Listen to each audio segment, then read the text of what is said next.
Namaste and good evening, ladies and gentlemen, and all of our attendees, and a warm welcome to all of you to Femina Fabulous Jewellers 2021. I am Kavya R. Chavali, and I'm mighty excited to welcome you all to a program wherein we come together to discuss about this fabulous industry that we are all part of, wherein we in fact bring to you the jewels of the industry and policymakers on one platform to offer you the opportunity to know more about the current challenges, as well as the opportunities and the way forward, as we also recognize the prominent brands in the Indian jewelry industry. So yes, in the first half, we'll of course have all the wonderful set of speakers joining us to share their thoughts. But then after that, we'll also move on to a very interesting segment of the evening with the launch of the coffee table book cover and of course the felicitations. Now, I do believe in the saying that, when it comes to jewelry per se, every piece of jewelry, in fact, tells a story, because we all know that jewelry has the power to be that one little thing that makes you feel so unique. And when we look at the jewelry industry in India, especially, we would have come across these buzzwords like AI, for that matter, or the IoT, but all of them have in a way ensured that there is tremendous change taking place within the industry as well. So while we're talking about these buzzwords in terms of technology, we also want to see how is the jewelry industry adapting and adopting it. And of course, as we all noticed with the lockdown, the one paradigm shift that literally saw a spike would be in terms of the D2C market, which is direct to consumer, the amount of sales that picked up, especially with the lockdown.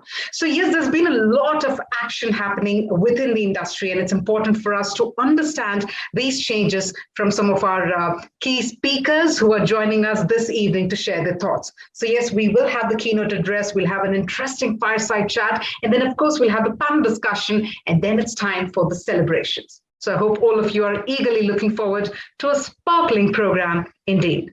With that, what we're going to do is first up, let's quickly move forward towards our first keynote address for the program. In fact, this is where we will try to understand a merchandising blueprint for the new normal. So that's going to be the keystone.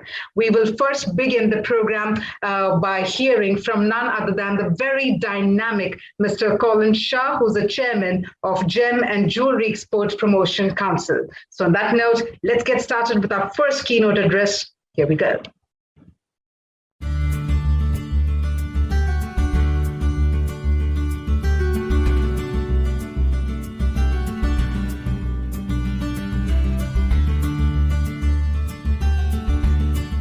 Good afternoon, ladies and gentlemen. It's an absolute pleasure to be invited to this very prestigious Femina Jewels 2021. Like we all know, we are facing unusual times. The pandemic is an unforeseen adversity of such a large magnitude that it has had a tsunami effect on not just the health front, but on the social, political, and economic fronts as well. But these hard times have also triggered our survival instinct to the fore and has forced all of us to adapt to this changing world scenario.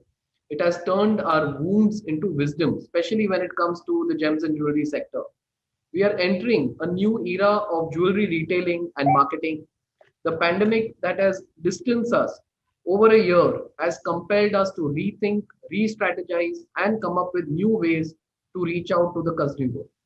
In the near future, we will see a hybrid of online and offline marketing strategies that will not only improvise the in-store experience, but provide an engaging and interactive platform for the brand's online presence. We have lost a considerable amount of time, but on the other hand, we have also got a lot of insight into our businesses and how to scale them up. In order to achieve our long-term sustainable growth, we need to have a 360-degree retail perspective. As Jeff Bezos said, in today's era of volatility, there is no other way but to reinvent. The only sustainable advantage you can have over others is agility. That's it.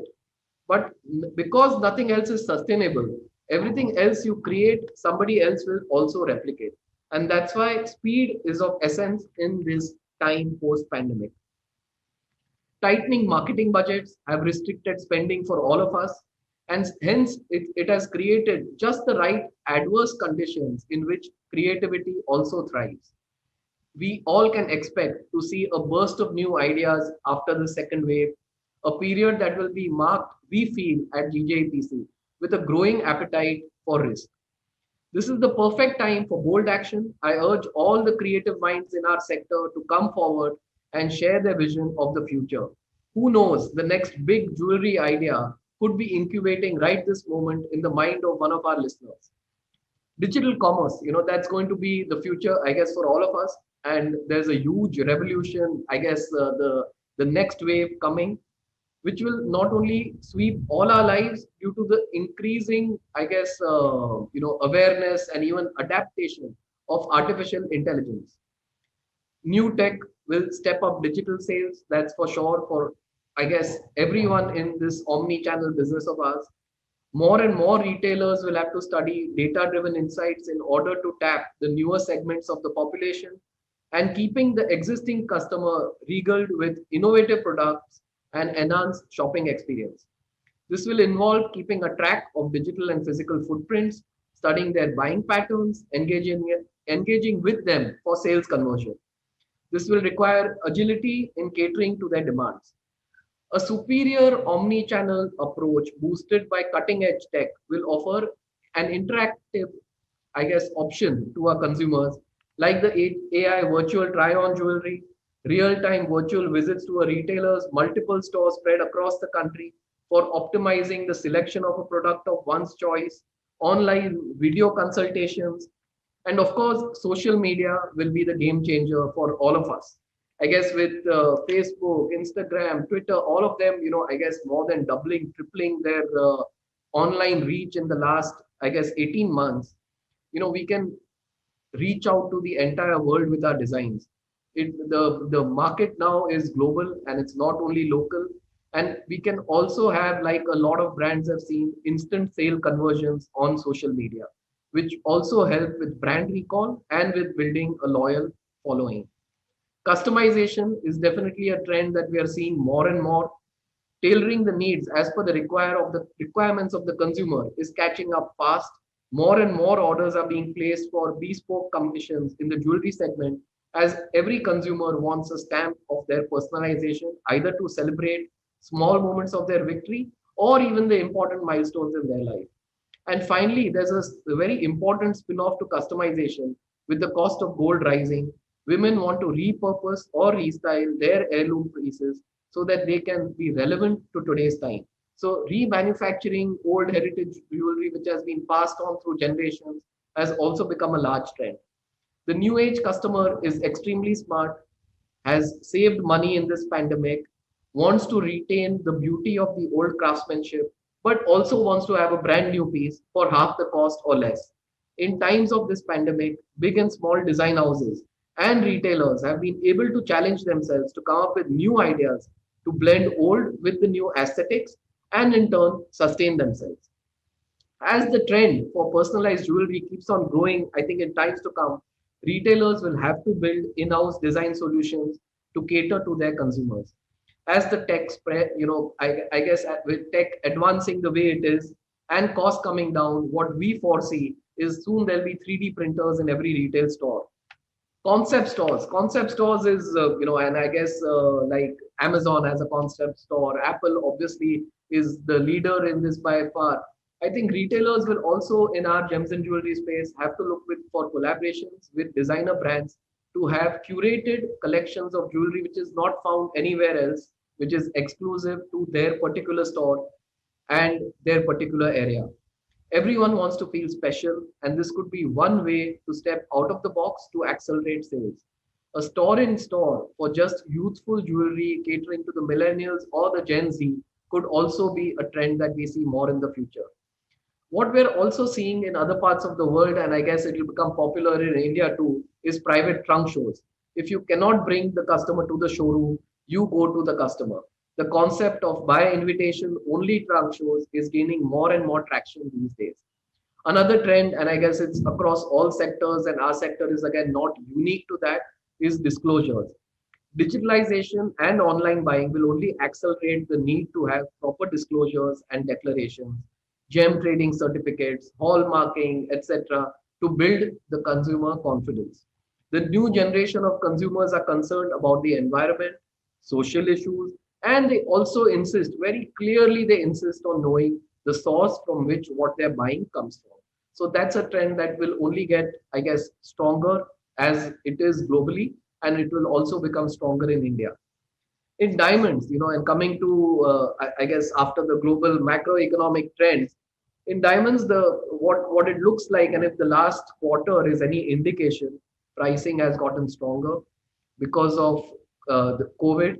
Mining was at a reduced level last 2-3 quarters, and hence there is a severe shortage of diamonds going into the next 2-3 quarters. Having said that, mining is less, demand is robust, especially from US and China. Prices are high. We see that the trend for diamond pricing and availability, and even just the demand coming in from US, China, and I guess even in India in the latter part of the year, will make sure that this category keeps on staying strong. In spite of the lab grown threat, a lot of alternatives, brands, everything that we are seeing around us, the demand and the lure for natural diamonds still stays very strong. On the manufacturing front, on the diamonds, tech has made the cuts nicer, the yield more effective, and even digital marketing with certification, with the way you can view your diamond, everything has only added to the romance of the diamond. It's kept its shine. The industry was worried last year as to what would happen post pandemic. Will we get affected like the hospitality sector? But contrary to all indications, studies, everything, it's only grown from strength to strength last year.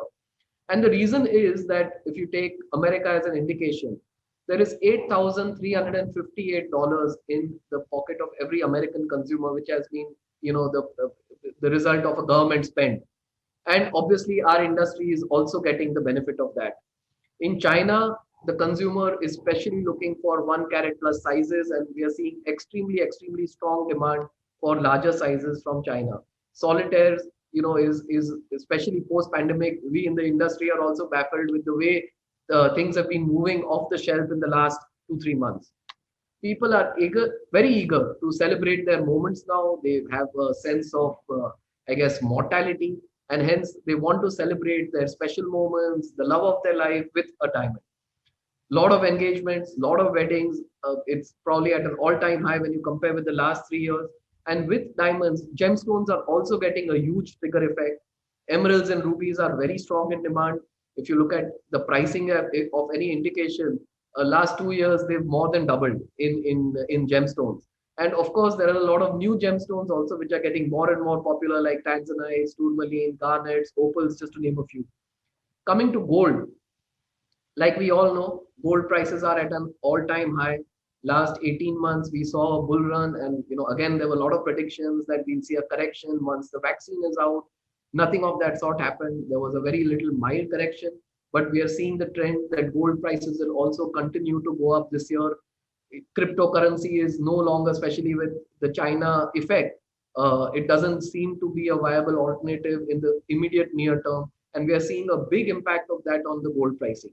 So gold will continue to stay strong. Where what we are seeing in India is that there is a huge shift towards Jadao, plain, and even gem-studded heavy sets. So there are two trends emerging in India on the gold front. One is heavier is again selling much more, and at the same time, millennials also want lightweight gold jewelry. So we are seeing both happening. So the millennials hadn't really connected with gold, I would say, in the last 3-5 years, but they are now. And there's a lot of brands who are able to advertise and promote very nice price point, fashion forward, plain gold jewelry. So that's also catching on as a trend. Platinum has been the flavor since the last 2-3 years, will continue to be a favor. We are seeing a very strong business happening on the couple ring segment. There is a huge shift even happening on the men's side, whether it's men's bracelets, chains. And now, just like in gold, we're also seeing the millennial buying more and more smaller earring pendant sets in platinum. So that's happening short. Having said that, just to recap, so macroeconomic, we're seeing our category get stronger. We're seeing a big comeback on the luxury segment. Jewelry, believe it or not, the demand has never been as strong globally as it has been in the last quarter, and we really expect the balance part of 21 and 22 beginning to continue with the same trend. Like we all know, the financial markets are very strong. Real estate industry is very strong globally, and hence even the gems and jewelry sector is getting a spin-off on that. We are seeing a bull run on pricing, and we are also seeing extremely strong demand. So on that happy and positive note, I wish all our viewers a great day, and thank you for inviting me today.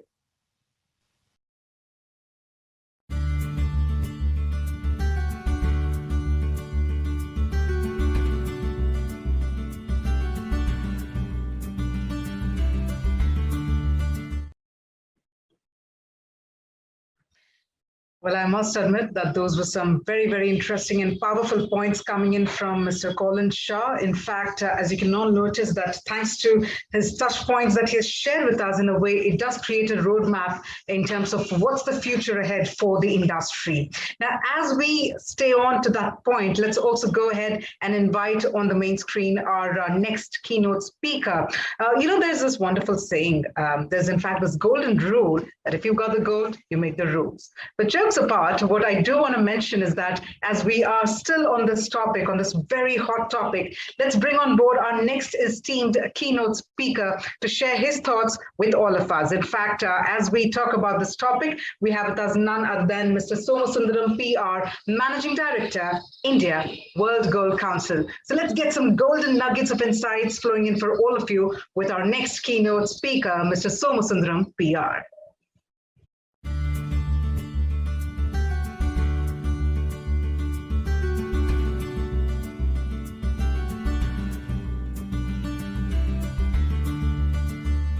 Hello, it's nice to speak to you through this medium. And I do hope at least in the years to come, we will not have this digital interaction and we may have more of personal interactions. So welcome you all to this show. I'm glad to be the speaker at this session. And I will be very brief in my comments, which should help the other speakers to pick up. Let's look at the India's gold demand. It's largely in the form of jewelry, as you all know. 80% of India's gold demand is in the form of jewelry. 20% comes in the form of bars and coins. We don't have much of ETFs. There is a small place for it, but it is not very significant in the overall scheme of things. But what has happened to this demand is something which is a very interesting story. And I want to start with that. As you can see from this slide, the last 10 years, how has demand moved? Let's go back to 2011. We were close to 1,000 tons, 12, 13, similar figures. 14, slightly lower because the price action was very, very muted. Therefore, people bought less. But overall, till 2015, we were around 800 to 1,000 tons of demand. And what has happened with demonetization in 2016? 2016 had other stories apart from demonetization. It is the GST and all those issues came up. But if you really look at 2016, it's a very, very important year for the gold industry. Demand actually dropped significantly. It just came back to something like 640 tons. And with that, it has never picked up the scale that we saw prior to 2015. And that's very visible from this. 2020, as you know, is a story, a very, very difficult and challenging year for everybody, not just the gold industry. There was this lockdown.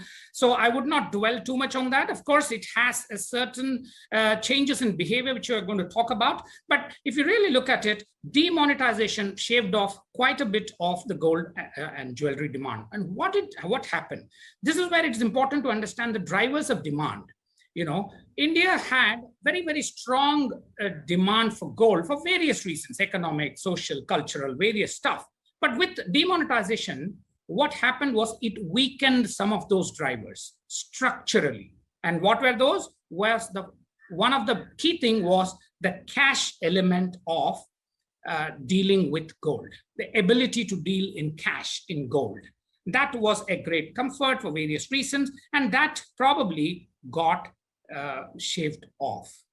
And it never recovered since then because since 2016, there's been a lot of digitalization. The goods and services tax has come, which largely tracks a lot of transactions. So industry actually could not recover this demand. So that was very important. Second important factor was the trust deficit. It just got sharpened after 2015. Third, of course, was the competition, the wallet share. What happened when people got money? What happened? And the fourth one I want to talk about is the marketing language, which is very, very important for this. Fifth one is digitalization, and I will add to it innovation. Where does this industry stand? So I'm going to speak on these very, very briefly, as I said. First important thing is, as I said, demonetization took away a lot of a very, very strong force that led people to buy gold, even if they did not want to buy gold. And that had to do with the cash dealing. That's slowly coming down, and government's measures are also making it a lot more transparent. So that has actually weakened it.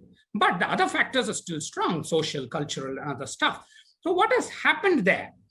You can't speak. There is always an investment motive behind gold jewelry as well. That's why people always go for 22 karat and other stuff, because when they want the money, they could easily take it. We were not very fond of 8 karat and 7 karat yet as a fashion jewelry. So when this investment option came in, we can't speak about any investment without talking about what AMFI has done to the equity markets. I think it's very important for this industry to learn from other industries. AMFI has done a great job in the last few years. They have added, crores. Nearly, some estimates say about 6 crores of additional investors have come in because of AMFI's mutual fund Sahi Hai campaign. But it's not just about AMFI, and that's where I'm coming back to my second point, which is the trust deficit. AMFI's advertising campaign was actually strengthened by what SEBI had done over these years in bringing trust to the mutual fund market, making it a lot more transparent, reducing the fees, making disclosures very important for the investors. All this added together, marketing campaign came into action, and then we have a very good outcome. Now, compare that with what has happened with this industry, gems and jewelry industry, the jewelry industry, gold industry. We have a very, very strong cultural affinity, but still there is a trust deficit. Is my gold pure? Am I being charged properly? Is the price right? That somehow this industry has not yet found a way to bridge that in a manner. The organized players are doing a great job, which is one of the reasons why you see a large part of the market share moving to the organized players. But the industry has a lot of ground to cover in this. We ourselves are doing some work with the industry in terms of bringing our code of conduct, but there is a lot of ground to cover, and that's a fact. The third one is the competition. As I said, the wallet share. See, modern functional luxury is largely moving towards wearable technology. They are entering the competitive set. And gold jewelry, even in the luxury, the fashion thing, the gold jewelry is just still not there. It is wearable, but it has no technology. So the question here is, and I will now move to my last point, which I said about the innovation, the later point which I mentioned, which is about innovation. The industry has really done a lot in terms of design, but what it has not done best is to integrate technology in this. When there is a wearable watch, which also shows you lots of other health-related parameters, why can't jewelry industry think about a similar thing? Now, these are, again, aspects which the innovation has to answer. The fourth one, as I said, is marketing. So clearly, gold ads focus on relationships. Perhaps they don't resonate with the modern day empowered, socially active women. There needs to be increased focus on everyday moments that depict modern fashion for today's, as I said, social media active women. It's not just in the urban areas, even in the rural areas. Therefore, marketing still of jewelry is dwelling on no labor charge or something free along with that. So it is actually reducing an industry which thrives on handcrafting, which thrives on centuries of skills. At the point of sale, it just reduces it to a commodity, and it is operating more on price. That is where there is a slight problem. Again, I would distinguish here between organized players who are doing a great job. But overall, the industry's, the opinion about the industry is that the ads are very traditional. So that is again something which absolutely needs to change. It has got to depict the modern women everyday moments.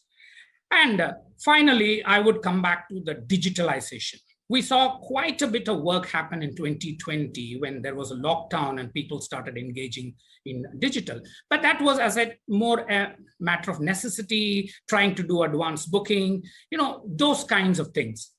So digital does not just mean those online sales, the way it happened in 2020. It's got to be a lot more. It's not just, it is about engagement, and engagement not at the point of sale, but engagement to create and shape intent to buy at early stages. So that engagement has to be now the biggest investment in this industry. And it has also got to create trust. When you are saying digital, what does it do? Digital generally is all about creating trust. Now we've got to create trust about where did this gold come from? Did we have the responsible manufacturing practices? Now, these are all going to become very, very important in times to come. And the youngsters who are seen to be not very indifferent to gold, I wouldn't say they have moved away from gold, but they are seen indifferent, are very, very focused on these aspects. And therefore, it should be the industry's answer to give them these very, very transparently. And digital must help this particular movement. So, as I said, amongst these, we have to definitely look at trust deficit. We have to look at revisiting the marketing language. We have to look at the competition, what they are doing, whether it be electronics or it be mutual funds, and reflect those social requirements in the jewelry industry. And digitalization and innovation become key for this industry. So with that, I would stop and wish all the very best for a successful event. Thank you very much.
Thank you very much, Somasundaram sir, for joining us, in fact, and for sharing those valuable insights, especially when we're talking about carving a roadmap with regard to newer strategies for this industry. With that, ladies and gentlemen, and all of our attendees, it's time to now deep dive into another very interesting conversation. I mean, think about it. Well, as you can all notice, I'm hosting this program at the comfort of my home, staying safe, and I'm sure all of you are also attending this program from the comfort of your homes. What definitely did happen in the last 1.5 years is that a lot of us, in fact, decided to become more digital. Yes, the millennials and so many of us were definitely swiping up towards newer ways of shopping, but then there are so many of us who also joined the bandwagon. Now, if you take a look at this new trend, one thing that is for sure is to see that this is where the brands are looking for in terms of their new consumers, or for that matter, customers, because brands must go where the customers are. So let's try to understand about this way, this new brand strategy, in order to charm the consumers. And let's try to understand this in a form of a very interesting chat or a candid conversation featuring none other than a renowned Indian jewelry designer Farah Khan, in conversation with Priya Kaur, founder Nirvair. So on that note, let's deep dive into this candid conversation. Here we go.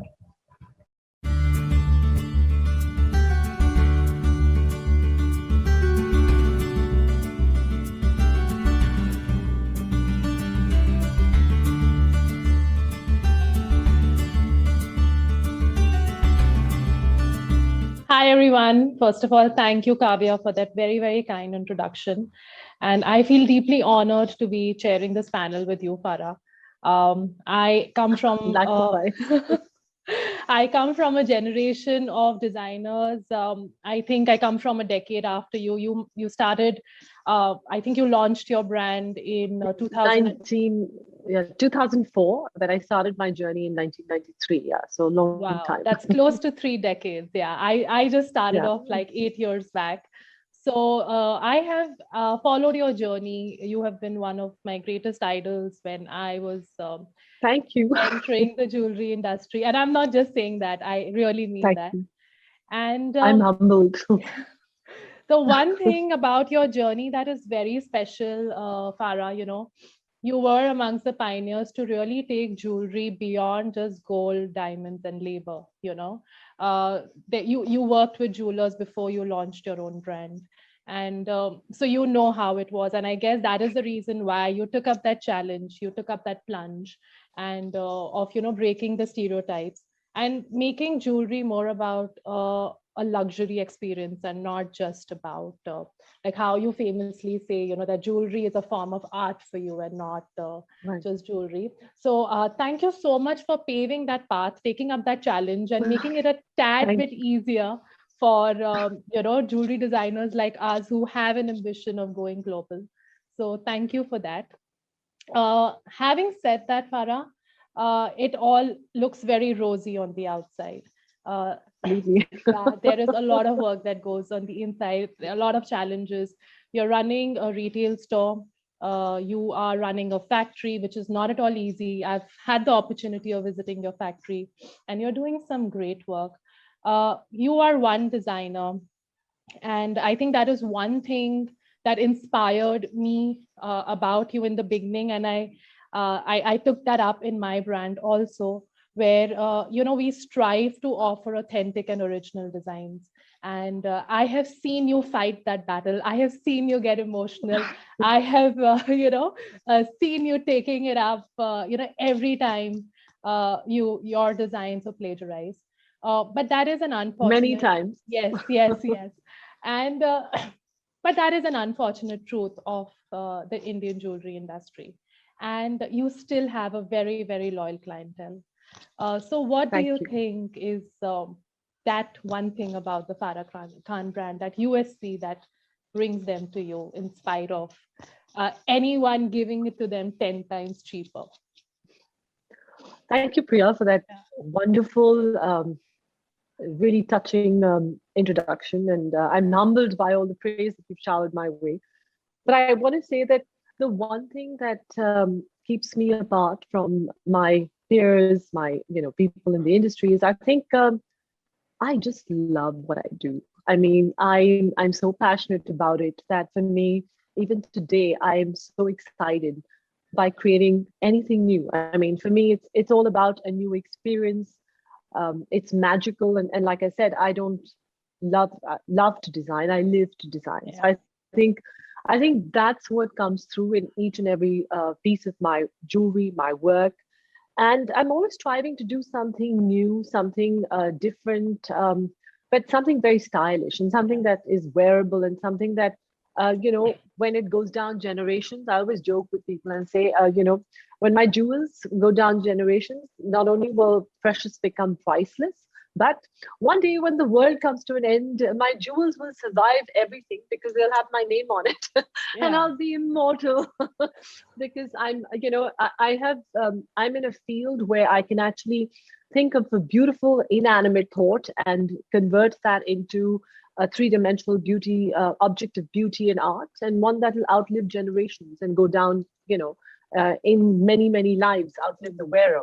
So I think being true to my art, true to my work is one that has sustained me all these years. I've never really copied designs or being influenced to do plagiarizing or any such thing and twisting it. I always believe it's important to be original, and whatever you do, my advice to all the designers, jewelers out there, do everything passionately and do it with your heart, and you'll never go wrong. So I think that's what's kept me apart all these years. So yeah. Yeah, and that's great. And trust me, you're inspiring a lot of young designers like me, like seriously. So as you said that, you live to design. Okay. So what is that special piece that you're making right now that's really close to your heart and you're really enjoying creating right now? If you could tell us something about it. Well, to be honest, each and every product that I make is very special. In fact, right now I'm working on a collection where we're actually working with technology and with design, and we're trying to break through a certain look, design, and feel. Because in the end, design is not just about the way it looks, but it's also a lot about form, functionality, how it works. And because I'm this technology geek and freak, because I'm always inspired by new technology and new ways of working, I try to use that technology with older, taking the old and working with the new to create the memories. So I'm working on a collection right now, and I can't tell you much about it because I don't want to give away my stories. But I have to say that the past year and a half, during COVID, I had a choice to either, take it easy and say, complain that there's no work and things are not going well, or to reinvent myself and to do things that I envisioned and wanted to do, and when I never had the time earlier to do. So I spent the last 1.5 years reinventing myself, and today as we speak, I'm working on 20 different collections. Wow. I'm working on hitting the international market this year, as well as the Indian market all over. So we're looking at expanding in the world as well as India. So by next year, we should be, you should have my footprint all over. So, wow. So I'm actually looking forward to that, because it's been 1.5 years of a lot of work, and the culmination is going to happen within the next 1 year. I mean, in the next couple of months. So, so yes, so that's what I've been doing. I took this time to pause, to reevaluate. In fact, the first thing I did during COVID, because we were hit by the lockdown so badly, I had to give up my huge store that was like a white elephant, which was, the rent was huge and I couldn't afford it at that point. And I had a choice to either get rid of the store or get rid of my staff. And I said, I'm not attached to bricks and mortar. And so I gave up my store. And I reopened a smaller store, and wisely so, because I think every business person should actually see, when you have a store, what is the sales you're getting through your store? Is it really working in your advantage, or can you work offline? And I've seen a shift offline as well. When I gave up my store, the walk-ins we had in the store was 3%, but the 97% business came through, our social media, through our shows, through all of that. So it was a wise decision. And today, most of my sales are done through a smaller store right now, though we are in the process of, expanding.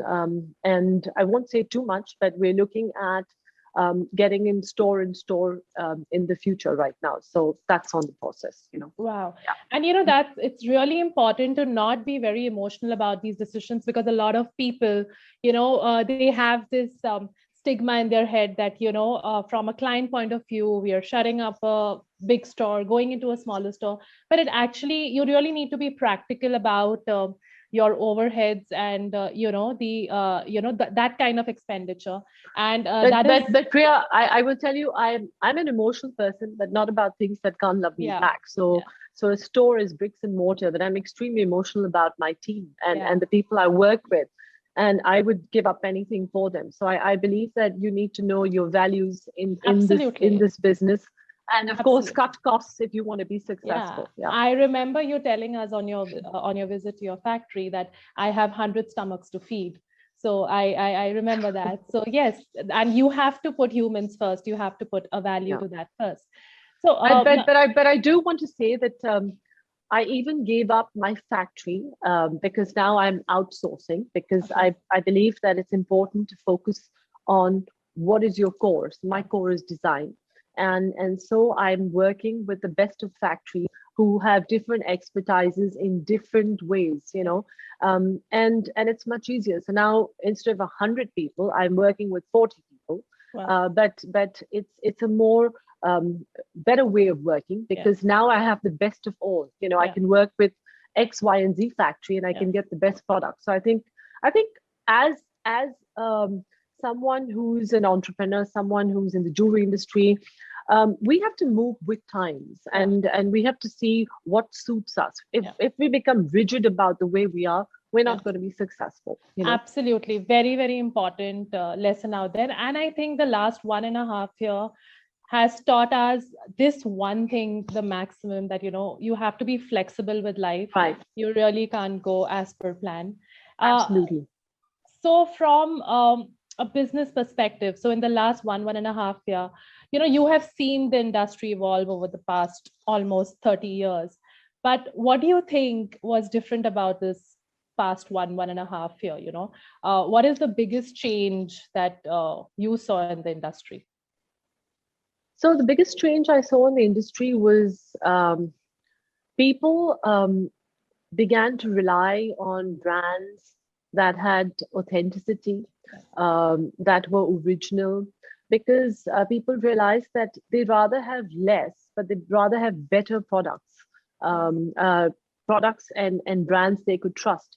Because today the market is flooded with natural man-made diamonds, synthetics, CZs, a lot of things in the market which are going, and people, when they're buying, they want to know that the person they're buying from is trustworthy and is authentic. And I think that's what worked in my favor, because as a brand, it's very difficult to sustain so many years with a good reputation, a good reputation of trust, respectability, and I think that's one of our, I would say, greatest blessings, that we've survived this. And the customer initially was, when COVID struck, people did not want to buy. We didn't know where we were going to do. So we reinvented ourselves and started working on products where we went into two different directions. One direction was to do prep products, which were easier to pick up products. And one direction was to do unique, one-of-a-kind pieces, which are pieces of art that only, cannot be reproduced, difficult to source.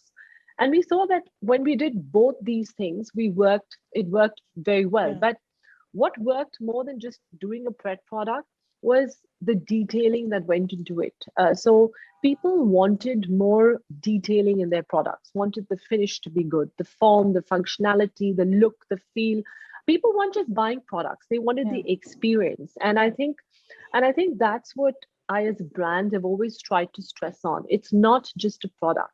When you buy a piece of jewelry, it's firstly, it comes with, it has an inherent value of the cost of the material. But then when you gift it to someone, it has more memories attached, and the inherent value becomes much, much more. Yeah. So when you're gifting that to a person, or when you're even selling it to a client, make it more about the experience and less about the product.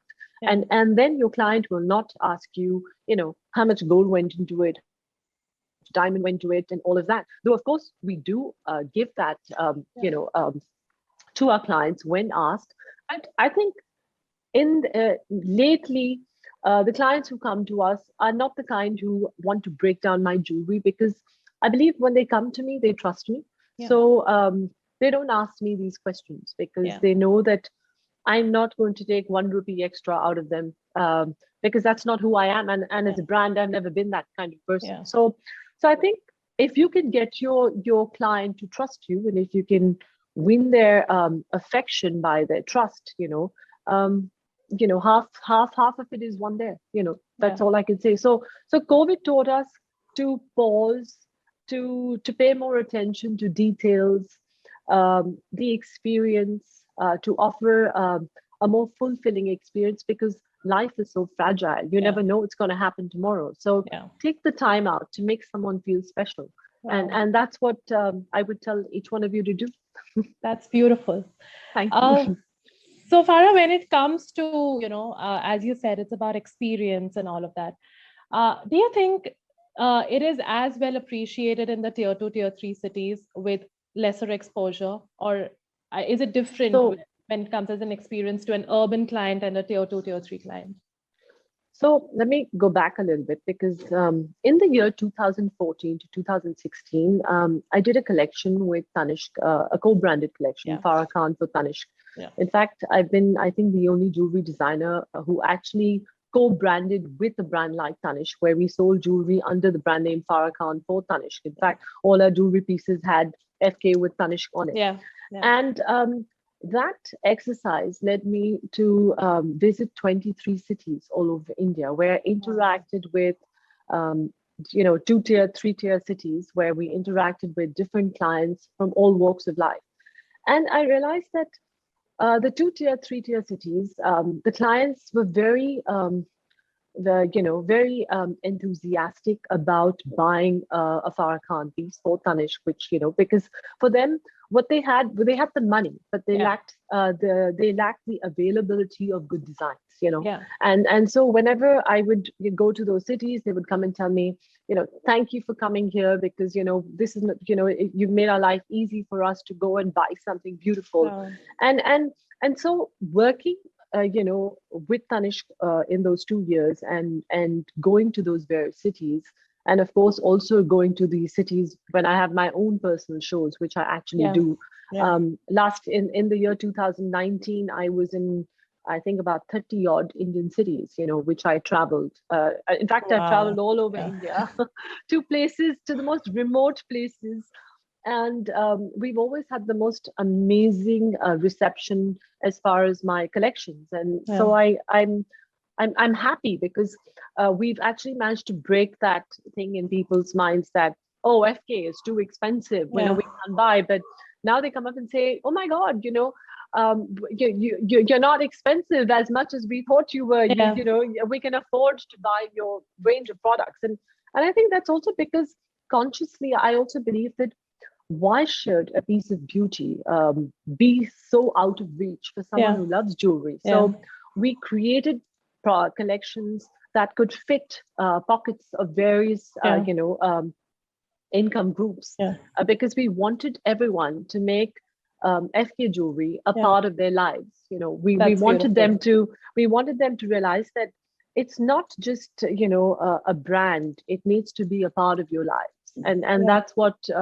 I think we succeeded, and it was a great experience. So 2-tier, 3-tier cities have always been a good experience for me, and I love going there and visiting there. And I'm waiting to travel as soon as COVID gets. I know you haven't stopped traveling, Farah. I mean, Goa has been your second home all through the lockdown, and that's great. Thank you.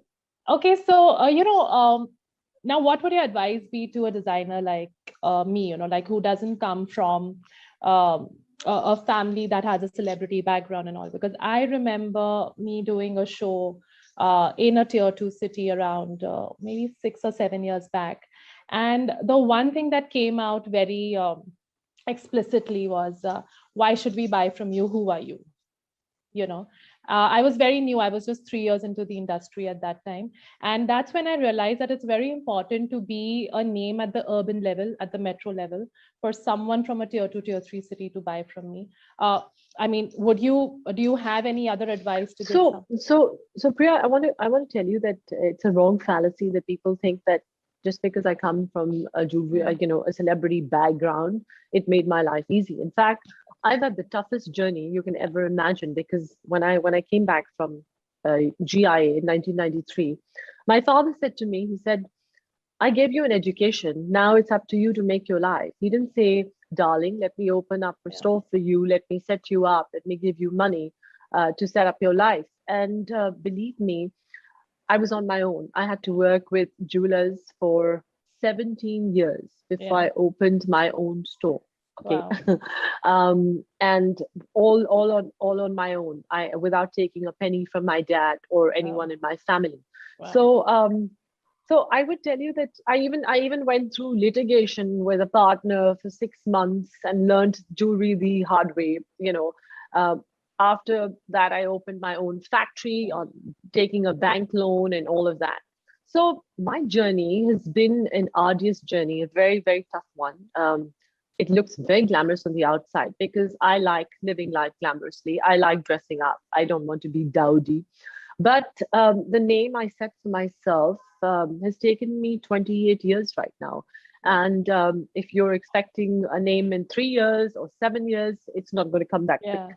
So you need to, you really need to work more, be true to your work. And if you're not going to spend money, like some brands come and spend money by advertising, 5, 6 years, and they become a brand because they're spending huge amounts of money and then they disappear as well.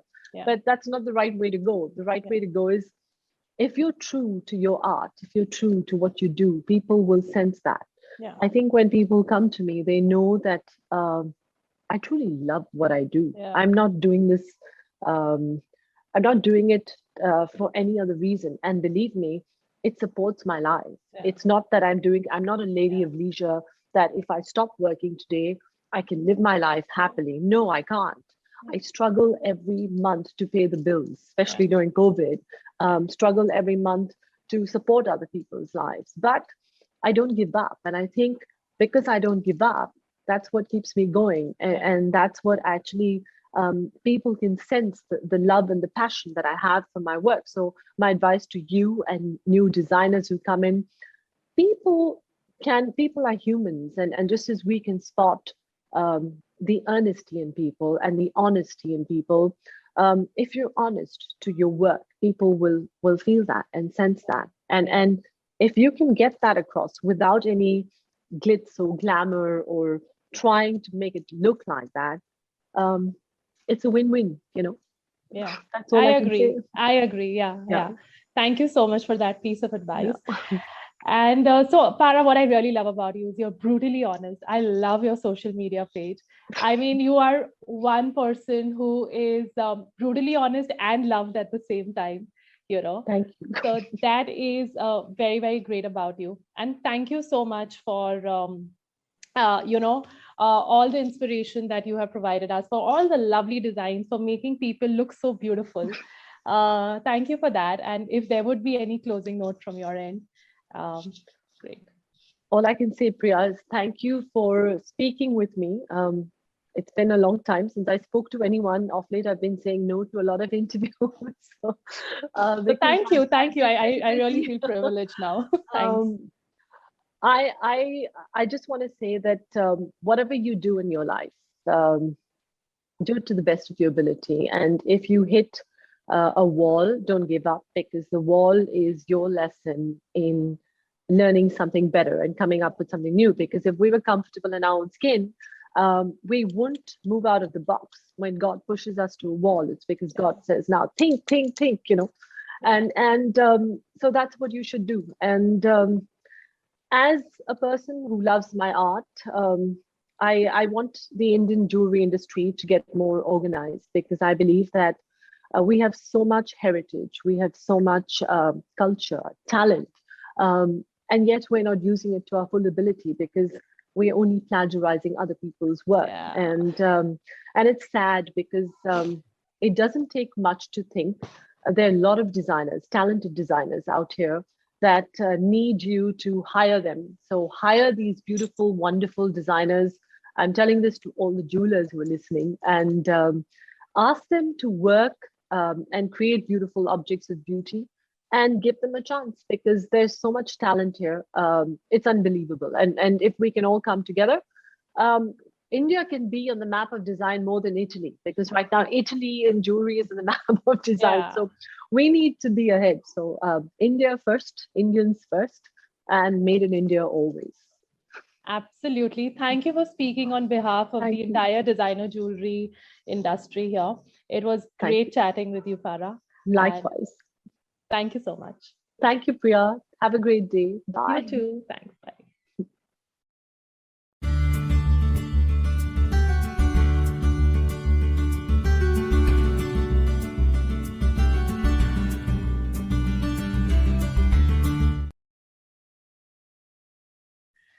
Well, I must say that those are some crystal clear thoughts coming in from our speaker, Farah Khan. In fact, thanks to those pertinent questions from Priya, I believe you all managed to gather the answers that you were all looking forward to.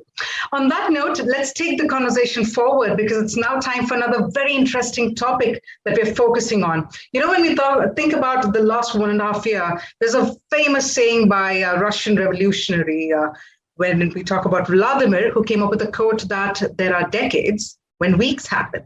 And then there are weeks where decades happen. And I believe the last 1.5 years was a true testimony to that quote. Because one thing that we did notice is change, and change is the only constant. While we talk about customer experience, especially with regard to shopping online, one thing that we do note is that brands are definitely rethinking in order to create a new customer experience. How about the most single important factor, that is trust? How about a pricing strategy? How about making delivery options absolutely convenient? Or for that matter, how to appeal to customers with good returns policy, all that and more. Well, I'm sure there are all these thoughts in your head, and I'm sure you're waiting for all our panelists to join us to come together and have this interesting panel with the peers. We're talking about creating those pearls of success. So let me quickly introduce who our panelists are for all of you. We in fact will be joined by Ashraf Motiwala, Managing Director, AS Motiwala; Ishu Datwani, Founder, Anmol Jewellers; Rupesh Jain, Founder and CEO, Candia by Kalyan Jewellers; Sachin Jain, Managing Director, De Beers, India; Shavankar Sain, CEO, Senko Gold. And the one person who will be chairing this session to gather and to extract all those insights from our speakers, we have as Naveen Sadarangani, Founder, Owner, News. So I hope all of you are geared up for this very interesting panel discussion that will begin in just a couple of seconds. So stay with us and we'll get the session started.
Hello, everybody. This is Naveen here, and I call myself the jewelry evangelist on Insta, which is, again, the big online thing which is happening.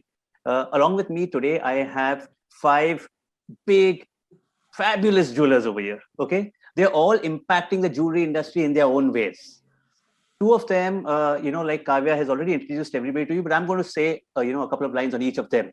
2 of them are from the independent family jewelry store part of it, which is the serious jewelry high-end happening. Ashraf and Ishu Datwani. Ashraf heads AS Motiwala, and he's the 4th generation of the clan.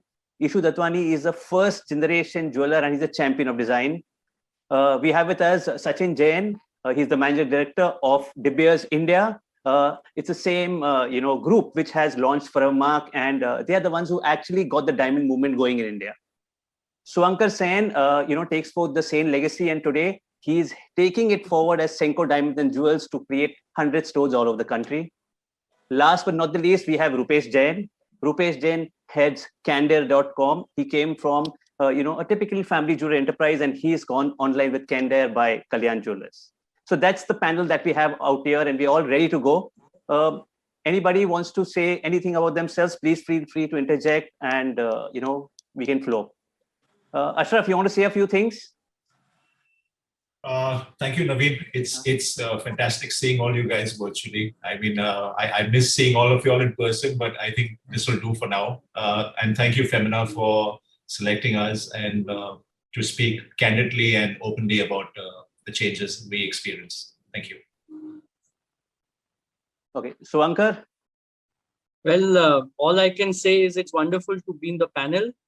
And, Femina Fabulous Jewellers, the whole concept is great. It's inspiring for us jewelers who is trying to balance between holding on to our tradition and change with time and, bring in the element of modernity. So with all my friends on the panel, it's actually a great get together. And I'm sure that we'll have good time together on this panel. Thank you. Of course, we will, Suvankar. We're going to make sure that all of us make it fun for everybody who's out there watching and with us. Sachin, come on, say something. Thanks, Naveen, and thanks to the organizers of this platform. And I think I second to Suvankar and Ashraf. I think Femina over the years has been a very important platform. And I've been following Femina when my mom used to read it to now that, my daughter reads it, I would say. But it holds sense or meaning to them even today. And I think Femina addresses all aspects of it, jewelry being a very important one. And I'm humbled to be here amongst the leaders of the industry. Ishu, your turn. So basically, I think, as much as we will try to give, I'm also here to learn from the stalwarts. I think today's session should be a good exchange of ideas. I think today, nobody can say he is the expert in all domains, so you live and you learn, and you make mistakes and you learn, but let's learn from each other and give back as much as we can. Great. Rupesh, over to you. Hey, thanks Naveen, and thanks Femina for inviting all of us on this forum. It's really great to be here and really sharing our views, our perspective in the entire industry. And definitely, as rightly said by Ishu, we are all here to learn from all the great leaders. So thanks everyone. Okay, thanks a lot, everybody. And thanks a lot. We call ourselves a panel of peers. And that's why this panel is also called a panel of peers, pearls of success, rethinking customer experience. One thing about Femina is Femina has always been in tune with the Indian women. Femina has always, they've always put forward that the Indian women, she keeps changing. So the whole line is ever changing, never changing. And we are people who've always been in touch with her needs as far as diamonds, golds, platinum, jewelry, all of that is concerned. Let's crack at it and let's go first. And my first dart over here is to Ashraf. Okay, Ashraf, we're talking about, and people are talking about the big C. And the big C over here is not about, COVID. We're not going to mention that. We're going to talk about, the changes that are happening in the customer experiences, things that you've been doing, and things that you perceive to happen in the area of customer experience. Ashraf, your call. Yeah, thank you, Naveen. Yeah, so lots of changes happening. As you said, COVID has kind of kind of explored a lot of things. We, of course, being a traditional family jewelers, we've always had a very personal relationship with our customers. We actually call ourselves family jewelers. So my father has a very nice way of putting it. He's saying a family jeweler is like a family doctor. You don't change that. So at times of lockdown, like we have seen now, it's so heartening to see a lot of our clientele is of course out of India, right? So we see so many calls coming in from the UK, from the US, people wanting to, as simple as get engaged or get married. And since being a lockdown, they have so many options of jewelry stores in their country. And it's very heartening to see that they still call upon us. We do Zooms. They, in most cases, are paying the freight charges, the export charges, the duties that are in their country, but they hold on to the jewelers. So I mean, that's so heartwarming to see that certain relationships that we have built over generations or even over a couple of years has stood the test of time, even when it comes to COVID. Ours is a very emotional business, as you know. We pride ourselves as we have pride of place in weddings and all this stuff, and it's so heartwarming to see all this come alive. There are certain changes that we are experiencing. We have, of course, we've got used to technology. Being a family jeweler, we have never relied on tech. We have always been a touch and feel kind of place. I feel COVID was a good catalyst to get fine jewelry and online together. Fine jewelry has been such a touch and feel. It's been such a relation building exercise. But COVID has kind of pushed the agenda that, okay, now come on, guys, let's turn to tech. Of course, don't dehumanize the whole thing. At the end, we stand for relationships. So of course, there's a human element, and God's grace, we have a good sales team to reflect that. But of course, a lot of training is happening, and it's still too early to say, but there are a lot of case studies, and we're taking it as it comes. Great. Ishu, you want to add to that? No, I guess more or less he has put it very well, Ashraf. Basically, when we talk about the millennials, it's all about experience. So I guess the opportunity is there, and how, even if we are not personally present with the client, how we can make the client emotionally experience us or our brand, even online. I think that's the key. So it's nice. So from what you're saying, that there was one set of family jeweler who believed that because of whatever has happened, how will I reach out to my customer? And then this is a different progressive family jeweler who is saying that my clients are with me. They are able to come to me through technology. I'm able to reach out to them through different logistic operations, and we still maintain the relationship. So that's great. That's great. So Ankar, your view on this? So for what Ashraf Bhai spoke about, the relationship aspect of it, Ishu Bhai spoke of the experience aspect of it. I feel that the COVID has made the customer experience a matter of convenience, where your customers would look that, yes, here is my jeweler, and I am a part of this brand, this journey, and if I am in some trouble, then how is the brand and the jeweler being able to solve my problem? So if the problem is that I want to buy jewelry, but I don't know that by staying safe and healthy, how do I acquire the piece of jewelry and invest in the asset of gold or diamonds? So as all of us using technology and the relationship, mixing the human touch and the convenience through technology, how are we being able to connect with the customer? So I'm speaking of the broad concept, but if you go deep down, it is using the kind of the speciality and the strength of relationship and the strength of technology, and building convenience of buying or booking or doing anything for that matter. You are sitting at home, you feeling safe, but you can do what you need to do. And that has to be done in a manner that it is not just an idea, but it becomes a process. So that is what the customer experience of today is all about. Great. Sachin, you must have seen so much of it happening across the country, because wherever you have foremark retailers, you must be getting a better insight of what's happening over there. Anything to share on this point? So I think, fundamentally, what we all have learned post-COVID is that consumers went through a lot. I mean, all of us went through a lot, and I know of not one person who did not get impacted in some way or the other. But when we came out of it, I think consumers have come out of it understanding what are things that really matter, what are relationships that totally matter, and hence what are things that matter.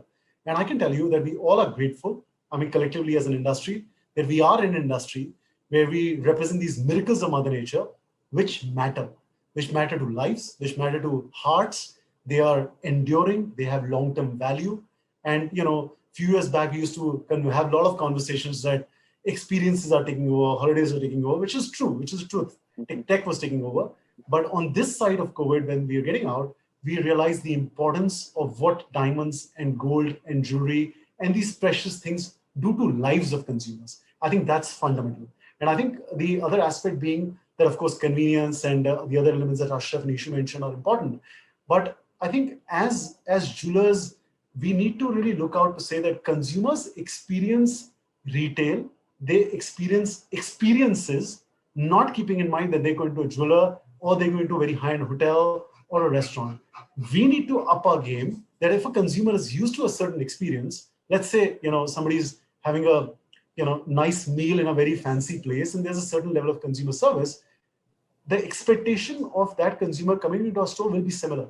So I think we need to keep in mind as retail and things around us, not bracket ourselves only in jewelry. And there's loads happening there.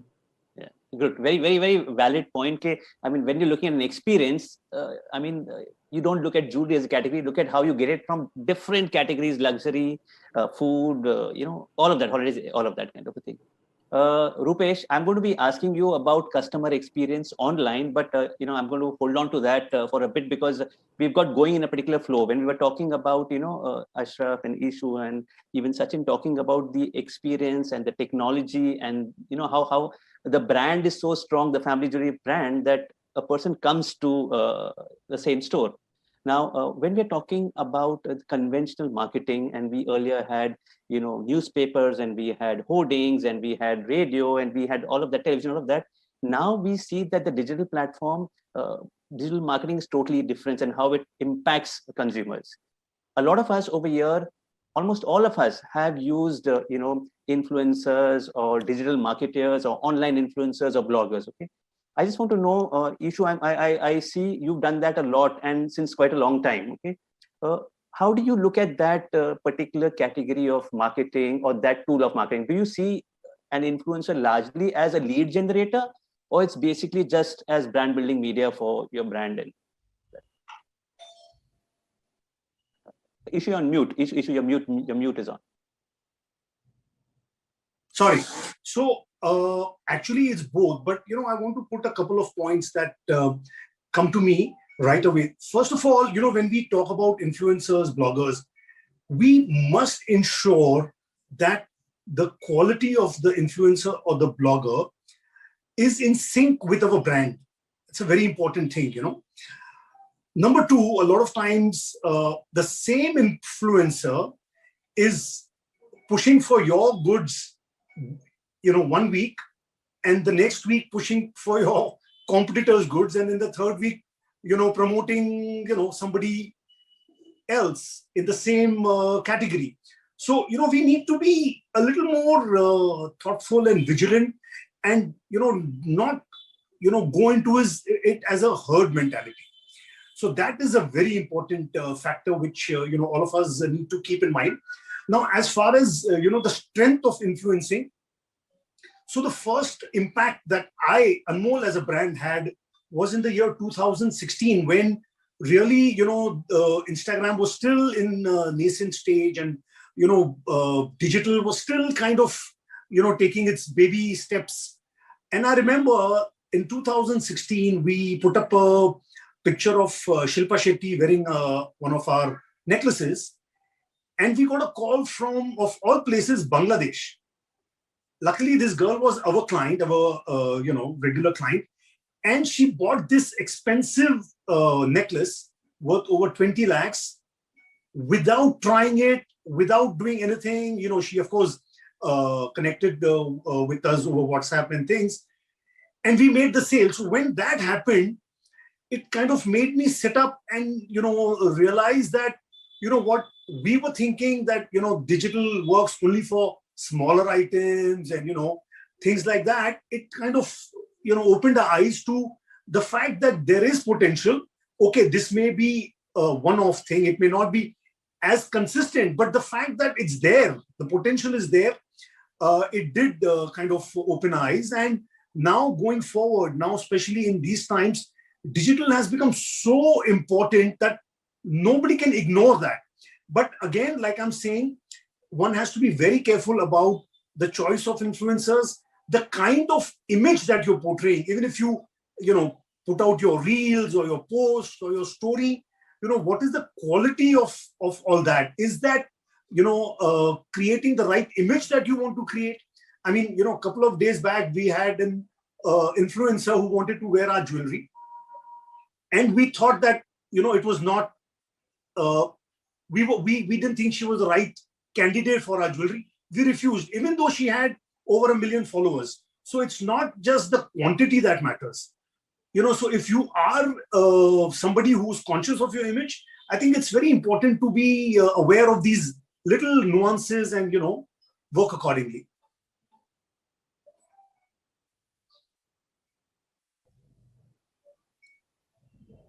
Naveen, you're mute. Naveen, we can't hear you. So Ankar, you have a national presence, and I'm sure that even as Senko, you must have tried, influencers and digital media to an extent. How would it, differ for you? Because you are in Calcutta also, you're in Bombay also, you are in North India also, and you're in other parts of South India. So how would? While what Ishu Bhai said is perfectly correct in terms of being conscious of who we are using. What we tried doing is get into the mode of a micro influencer model, where we experimented and we got certain influencers in the local markets. So for example, we see that there are some influencers who are famous in, say, Calcutta, or there are some influencers famous in Lucknow or in Delhi. And when there is a difference of, obviously, that who is the client and who is the customer you want to talk to. So in an Instagram, you have certain kind of followers. In YouTube, in Facebook, at each and every social media, the kind of followers are extremely different, and you have to choose and target accordingly. So we had all kinds of influencers. We had an influencer who was a little matured. We had an influencer who was a little younger, talking of the Gen Z lighter weight jewelry. We had an influencer who were talking of jewelry that could be worn to parties, or a little more matured. And that is something what we did. And we connected with the local people, so that as a brand, there is a national level, but you get into the hyper local strategy, and that is the kind of influencer. And through that, what happens is that there is a team that is kind of identifying the interest shown by the viewers. What do? You get a call, or there are people who are just asking that, okay, I'm keen, I'm interested. So then that becomes like a lead generator.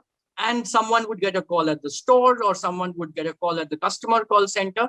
And through that, you have to connect, you have to share pictures over WhatsApp, and then close the lead. So what COVID has shown us is that there is no boundary. There is no boundary. There is no need that the customer would need to come to the store. You can create content.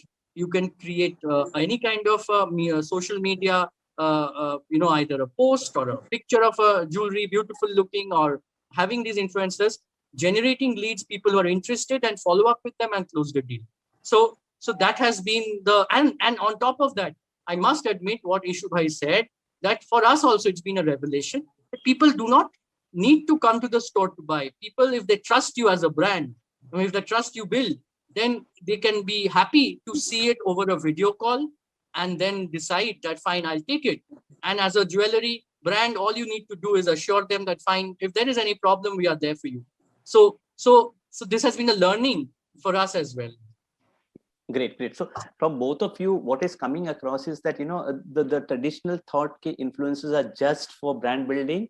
Yes, that may happen, and that is happening, but actually there have been leads and business generation has happened. So if Ishu is saying it's no longer small ticket items, it's also the bigger things. So Ankar, you're backing it up with, your national reach, and that it's working over there also. Sachin, I'm sure that you've done a lot of that in that space, and you must have done it differently and for a different reason. You want to throw some light on that? I think, Naveen, for us as Paramount, we are only enablers. So my three most important partners are here. Yeah. So we work for them, we work with them. But I think there's a whole amount of work that's happening on taking or looking at the years to come. So for example, we used to talk about navigation on our websites, and they need to be user-friendly and stuff. We need to now really look at what's lying ahead. There's a whole different world of new initiatives that are coming in, and I'm sure Rupesh will throw a lot of light on them. Like, to give you one example, we started something called the visual search. Now, earlier it was all keyword search. Now you put a picture, it'll give you the related product on. I mean, that's one example. There's so much of tech that's getting generated and what will happen in the future. And I think we all need to be very open about trying it. I think we all, at some stage, I used to say that as an industry, we used to think what's worked in the past will work in the future. I think more of us are now ambassadors saying what's worked in the past might not work in the future. And I only think that, we need to try out, everybody's in their own space of learning, but we need to keep trying, because the next phase of this change is humongous. I mean, we think today consumers who walk into a physical store have seen diamonds at least 6 times online and then walked into a physical store. So the life of the younger consumers is, a handphone is a part of their life. It's not they have to go online. They are online. And the fact is, we as marketeers need to be a part of their life wherever they are. Even if they decide to find our product physically or digitally, it has to be same. At times, I see a lot of discrepancy on how brands physically are and how their websites are and their digital platforms are. I think we need to consciously sync them together so they don't get a surprise to anyone, where how you're digitally is exactly how you need to be physically in terms of imaging. And really, consumer will float in this. He'll move from digital to offline to online in matter of seconds. And we as marketers need to be ready for that. Fantastic. So like Sachin, you rightly said that, you have 3 big clients over here, and you are looking at, influencing and doing things differently as to how they would be wanting to do it for them. I'm sure that, Rupesh has a lot to say, and he's not got his chance yet. And the whole idea is, Rupesh, now, we want you to talk the online talk.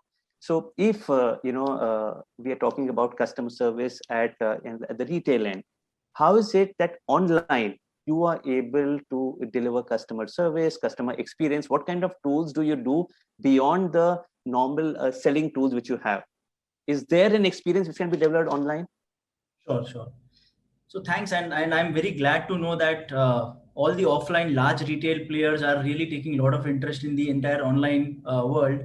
That really opens up the entire market for all of us, and I think we can really reach a larger audience now. And I think boundaries are not a limit for even family jewelers, because they were either located at Bandra or maybe at Churchgate or in Borivali, and they were only targeting maybe 5 to 10 kilometers of radius. And I think now people are buying for issue by people are buying from Kolkata or from Chennai or from any other part of the country. I think now the boundaries definitely through digital. I think that's the thing that has really been solved for the entire industry. So I'll just throw different perspective on the customer experience, because right from 2012, we have been trying to build customer experience majorly in the online world, and that's our forte. That's where we really want to focus. So from 2012 to 2021, we were trying hard, but suddenly the COVID has really changed a lot of things in the market, and even the consumers have directly come online, and the universe of customers have grown for us. So we have divided our entire journey of customer into 3 parts. I would just like to say that to all the people here, so that they can really understand that we have divided our entire journey into post purchase, then it is pre-purchase, and finally it is post-delivery. So pre-purchase what we do, then post-purchase what we do, and after delivery what we do. So the entire segmentation happens there. And we have lot of tools right from post-purchase to post-delivery and pre-purchase in all the three stages. And that's where we really build a lot of customer experience for the consumers. Let's talk about the pre-purchase funnel. If you talk about the pre-purchase funnel, where we use a lot of marketing automation tool, right from a lot of analytics from Google to Adobe to marketing automation tools, where we understand what is the content required by the consumers at what time and in what format. So this is what is decided in our pre-purchase journey, and that's how we deliver the content to our consumers through tech, so that they are exactly getting, for example, if Ishubai is available on emails versus if Sachin is available on SMS versus Ashraf is available on WhatsApp, then everyone should have different formats of creatives. The content can be same, but the creative format will be different, and they will get at different time. For example, if Ashraf is available and he's a morning guy, so if he's available at 7 o'clock in the morning versus Ishubai who's an evening guy, so they should get the content at that particular time. So that's how we really use our marketing automation tool through which we deliver the content. So that's the first part, where we use the customer experience, where we deliver right content, right time, right format. Now, coming after the first part, that is our post-purchase. Once the purchase is done by the consumer, then we have a lot of internal tools where we update the customer, because we take normally 10 days to deliver the product to the house of the consumer. So now in this 10 days, it is a very big time period after the customer making payment online of 30, 40, 50,000. And now it becomes a big time gap for him. So we need to engage with him in the entire phase of 10 days. So there are a lot of updates that we send to the consumer, right from the production stage to packaging stage to certification, and he's very transparent in the entire journey. So that's where we really engage, and we really want our consumers to know exactly what. For example, current also, the new hallmarking process has delayed our deliveries, to be very frank. And I think the entire industry is facing the delivery problem now. So there also we need to communicate to all our consumers in a very proper way that we are going to delay your products by another 3 days, 4 days. And we really apologize for that. So this is how we really want our entire post-purchase journey to be communicated to the consumers. And there also we have plugged in all the means of different tools that we use, and people get relevant content on relevant platform that they use. Now, after delivery, that's the most important stage of our customer journey and customer experience. And me as a founder want to focus there the most, because that's where you make the customer for lifetime. So in that area, we use our review mechanism very strongly. We have customer testimonials coming in, we have video testimonials coming in, and that's where we start building the journey. And after the delivery is happened and after the review is received, then there is a proper retargeting mechanism which is set up after 90 days, 180 days, so that we can really bring that customer back and give him a better consumers. We upgrade the customer from gold to diamond, or maybe from diamond jewelry to platinum jewelry. So there are different journeys in post delivery which happens, where we really upgrade our customers. It is not only vanilla selling happening on the platform, that if you purchase one particular product, we will not upgrade your thing. For example, if you have purchased maybe a solitaire ring of 30 cents or half carat, automatically after 1 year, you will get an email that if you want to upgrade your solitaire to 1 carat, this is how you can do, and you can save your money there. So we want to educate our customers also in the entire journey, so that they can take more informed decisions. So this is how we are really building our customer experience across all the funnels, and really learning every new day what is the new thing that can really help us in really making our consumer experience better. And definitely designs are really playing a very big role in this entire journey, because we have all the age groups of customers, and in this pandemic, suddenly the age group has grown not only from 18 to 40, now it has gone to almost 50 to 53 years. So there are a new customer base which has been added now. So now we need to think about them also. Lovely, lovely. Thanks, Rupesh. You actually made it clear in the way you put across that customer experience and customer service is not only personal; it can be, delivered online and through a strategic matter. So, thanks. I'm sure it's a lot of learning for a lot of us who are here. Ashraf wanted to actually contribute something on the influencing area. Ashraf, you want to say something about that area? Please go ahead. Yeah. I'm sorry. So, the thing is, I agree completely with Ishu and Suvankar when it comes to, the influencers versus, as a brand building, or does it actually convert? I had a similar story to share, like Ishu's. We one fine day, we had a lady who flew in from Indore. We opened our store at 11 a.m. typically. She was waiting outside the store at 10:30. She walks in. Of course, the store is not set, so we told her just wait for a minute. Long story short, once everything was displayed, she actually finger pointed, I want that, and that. And I was just amazed because luckily it was just at opening time, so I was part of it. So I just told her, I said, what a great way to choose, and you chose so fast. Any reason behind it? So she pulls out her Instagram and she's like, well, you posted this last week, right? So that's what I liked and that's what I bought. That's when I actually saw the brilliance of when it comes to social media, when it comes to influencers. But I agree with Ishu when it comes to that point, who do you want to associate your brand with? It's very important if you have a culture and there's something you follow, and especially us, since we are family jewelers, we are much smaller than Rupesh and Suvankar. We are just small family jewelers. So we are standing for something. Our culture is small, our team is limited, and we managed to keep the culture tight. Seeing this, Naveen, we came across, we have a brand called Faith by ASM, which is a Pret line, which is more for the millennials. And the best way I thought to target the millennials through influencers is actually get friends of us, right? Customers of us and friends of us who are young girls, basically talk about their story. And we came out with this concept called Women of Faith. I don't know if you'll see it, if you can see Faith by ASM. And Women of Faith was basically nothing but stories of that person wearing our jewelry. But we are not talking about the jewelry. We are talking about her journey. We are talking of what she went through. We are talking about the issues she had and the way she came up in this world where it's a man's world, right? I mean, people call it a man's world. I believe it's a lady's world because that's how we make money. But to highlight their stories, Naveen. And when we took this direction, when we took this thing of calling it Women of Faith, and all we did not push our products, we pushed their stories. Naveen, I think that was the best thing as a brand for us to kind of, because we are so comfortable. The narrative is from us, the direction is us, the photographer is us, the story is theirs, and we put it out in the AS Motiwala or the Faith way it comes out. So we managed to hold on to a great amount of brand identity and also grow Faith, which was practically a very new brand. It's about 3 years old. Faith grew exponentially just because of this one move called Women of Faith.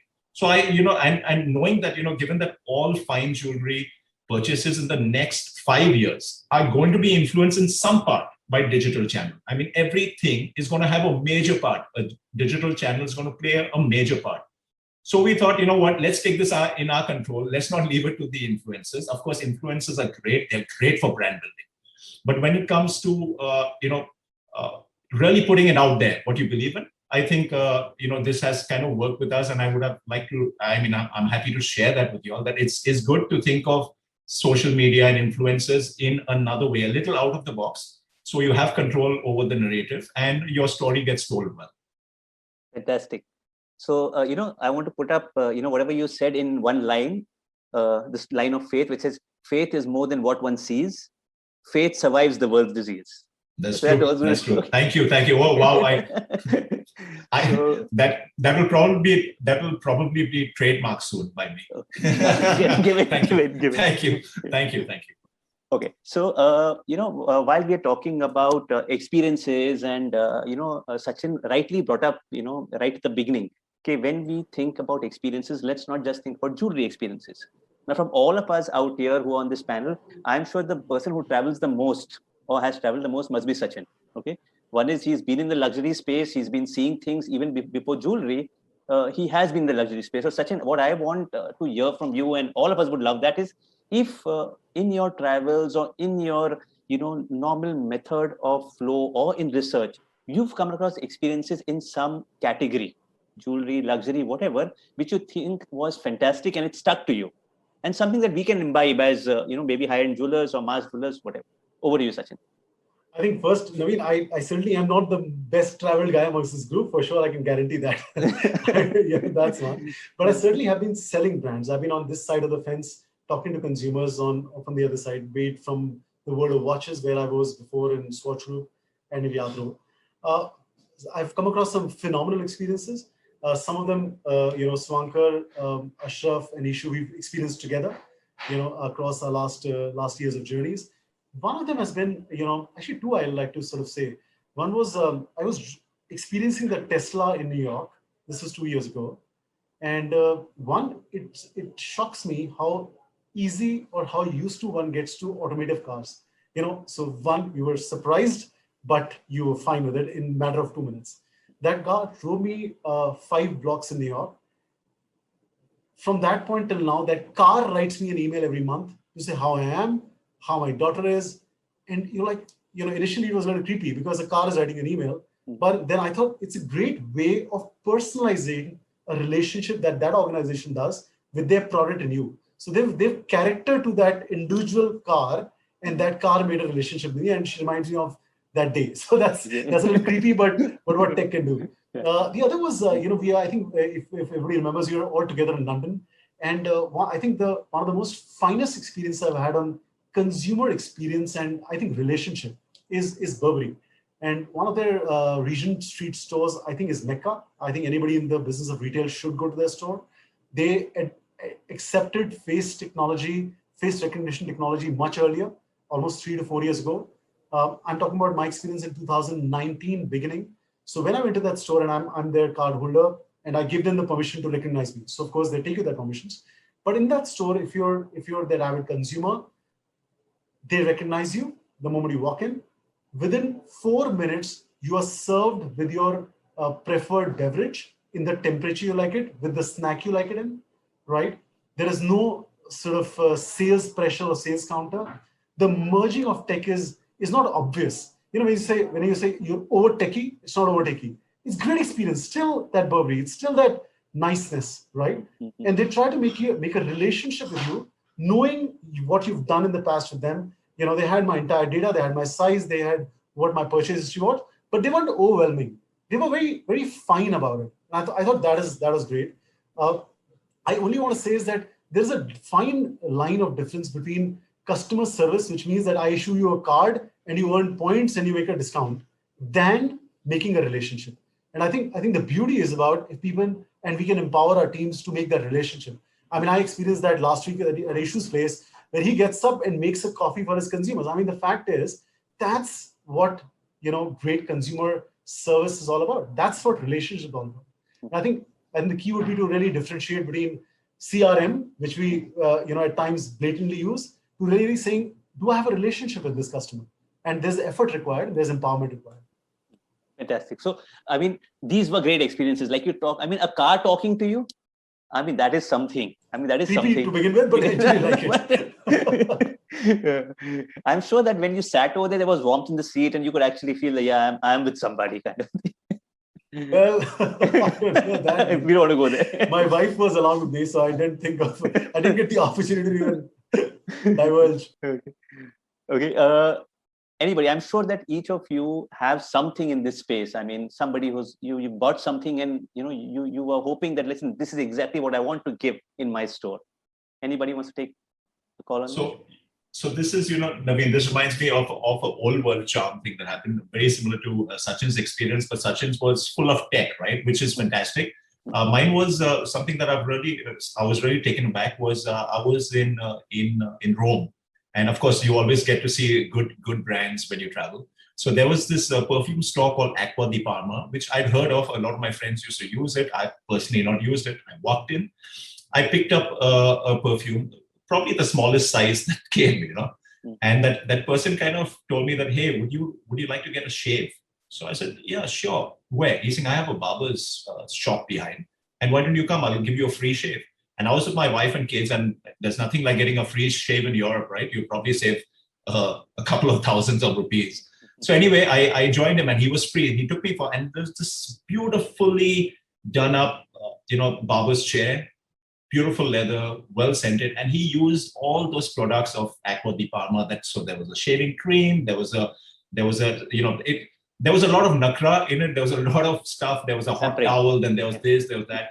Long story short, I was so impressed with that brand. I came out and actually, I found out that he used 6 different products on me for that shave. I happened to buy all 6 of them, right? Now, this is a brand that I actually walked in just to get something small to remember, okay, I'd gone to Rome and I'd picked this up from their flagship store, right? But it was such an experience that, I mean, it's so beautiful to see a brand do this, take the customer experience to the next level, not expecting to hard sell, but the soft sell was so good, and that's something I'll never forget. That's something I'll never forget. Ishu has something called the Anmol Hug. Okay. Where it's all about, pampering the customer, making the customer feel good. Okay? I'm sure he has his own stories about when he's felt good about things. So, there are 2 stories I can remember or just offhand. One is what I experienced, and one is what we did at Anmol. So the first thing that I remember, and I was, talking to Sachin about this just a couple of days back. I was traveling on Emirates and I was sleeping. I just woke up and there's this, the air hostess walking past. I stopped her because I needed water or something. And she looked at my seat number and said, "Yes, Mr. Datwani, can I help you?" And it was such a, there's nothing in her hand. There's no iPad. There's no list. And she actually remembered the name. Obviously they've memorized certain names and they remember that. So that was a very good experience. Over the years, we have done a lot of small things in the domain of Anmol Hug. One thing that I remember distinctly, which worked very well for us, was a few years back we have our anniversary celebrations every April. So what we did is we actually got 2 girls from a spa and converted a chair into a spa chair, and all the men that accompanied the wives got a free spa treatment, and also, of course, even if there were other girls and women who wanted to take that treatment, they were free to take it. We had 15-minute slots going up to 30 minutes, and you would get a foot massage, neck massage, and things like that. 2 girls doing that for a month. And we really got a lot of appreciation for that, So one has to always think out of the box. I would also like to add one other thing. When we're talking about online, so, what Rupesh shared was very interesting because, we are the brick and mortar guys and we don't think the tech way that, Rupesh actually broke it up. But I think it's also very important for us, whenever we get inquiries and, it's so, these girls will take your picture and say PP, and you keep getting that. It's very important that you have one dedicated person who is very quick to respond to them, because, it's, you respond to them the next day and they're not interested. So it's very important that the reaction and the response time is minimal. And then, you create the dialogue and take it from there. Also, I would like to, so we did a little bit of research on the sales that we've made online. And in the last 1 year, so earlier our average sales online would be 1% of our total sales. We've actually gone to 5% in the last 1 year. So which is very interesting. I mean, it may not be a huge number, but it just shows how much potential is there.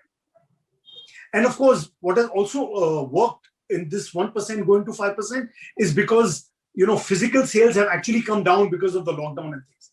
So maybe going forward, it may not be that much, but still, it just shows that one needs to be serious about online. Yeah, thanks, Ishu. Great insights and nice to learn about your experience. I want to ask this particular one to Shubhankar and also to Rupesh specifically, because you're dealing with a larger mass of people when you're actually retail. in the times that have passed recently and the ones to come now, from the customer perspective, what do you think is going to be ruling the purchase? Is it design? Is it going to be price? Is it going to be the experience that you're giving, whether it is online or offline? What do you think in the coming times is going to decide how the jewelry sells? Shuvankar, you and Rupesh are going to lead this. Rupesh, let Rupesh take it first. I'll come after. Sure, Naveen. So I think it's going to be the entire package, Naveen. It's not going to be only design or price or maybe packaging, but it's going to be the entire experience, right from the time the consumer either walks in your offline store or online store. He really drills down and he really makes the choice of the product, and then finally he goes to the payment gateway and understand what is the payment experience, and then what is the delivery. So it's going to be a package of all the things that you have, right from the time he is looking at your brand, he's experiencing on social media, he's looking at you on Twitter, on Instagram, then he's coming to your store. So it cannot be definitely one part of the business. It's going to definitely be the entire experience, and you need to be master now in across all your divisions, because customer, when he's transacting on a luxury brand, on a jewelry brand, he's also transacting at either Amazon, Myntra, he's transacting on Make My Trip. So now his comparison is not with TBZ or Kalyan Jewelers or Tanishq. His comparison is now with the all global brands which are there for him, right from all the apparel brands to all your tech brands, and a lot of benchmarking is also happening right from your Apple stores. So now we need to really understand that it's going to be the entire experience that we really want to deliver to our consumer. The size of your experience or the mass in which you want to deliver it, it can vary depending upon the size of your customer base. But it has to be across all your facets of customer experience. Okay. Right. So Naveen, what my take, since Rupesh spoke more on the offline online model, that it's going to be a combination of design and the experience. So as a retailer, online, obviously those who are focusing on it has to be an omni-channel, which is these are jargons, but ultimately it is all the touch points that the customer would have with the brand, be it at the store or at the online phase of it. It needs to be extremely smooth with the element of human touch, which is very, very important. Then or else how is it that we can compete with the technology that Rupesh will come out with? So to compete with Rupesh and his technology, we will have to take in more of human touch and more of emotions, because a computer will understand the emotion, but we humans have to bring in the humanity more. That is one part of it. The second part is design. Why? Because while again, there is a concept of having the pictures and then selecting and being very inventory light, but consumer, out of all the choices, forget about within the industry, but when it comes to a larger wallet, that why would they want to buy jewelry as jewelers? We will have to continuously develop new designs as per the changing behavior of the consumer.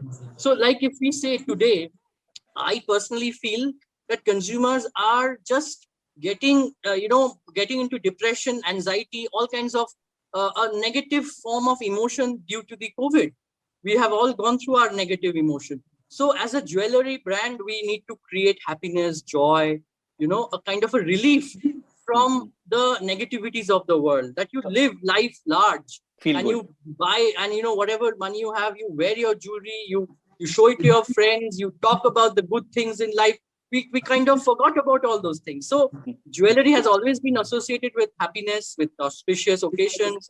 We need to come back to create happiness. So experience and the design to make the consumer feel, I want to own the piece of jewelry. So that is what my take.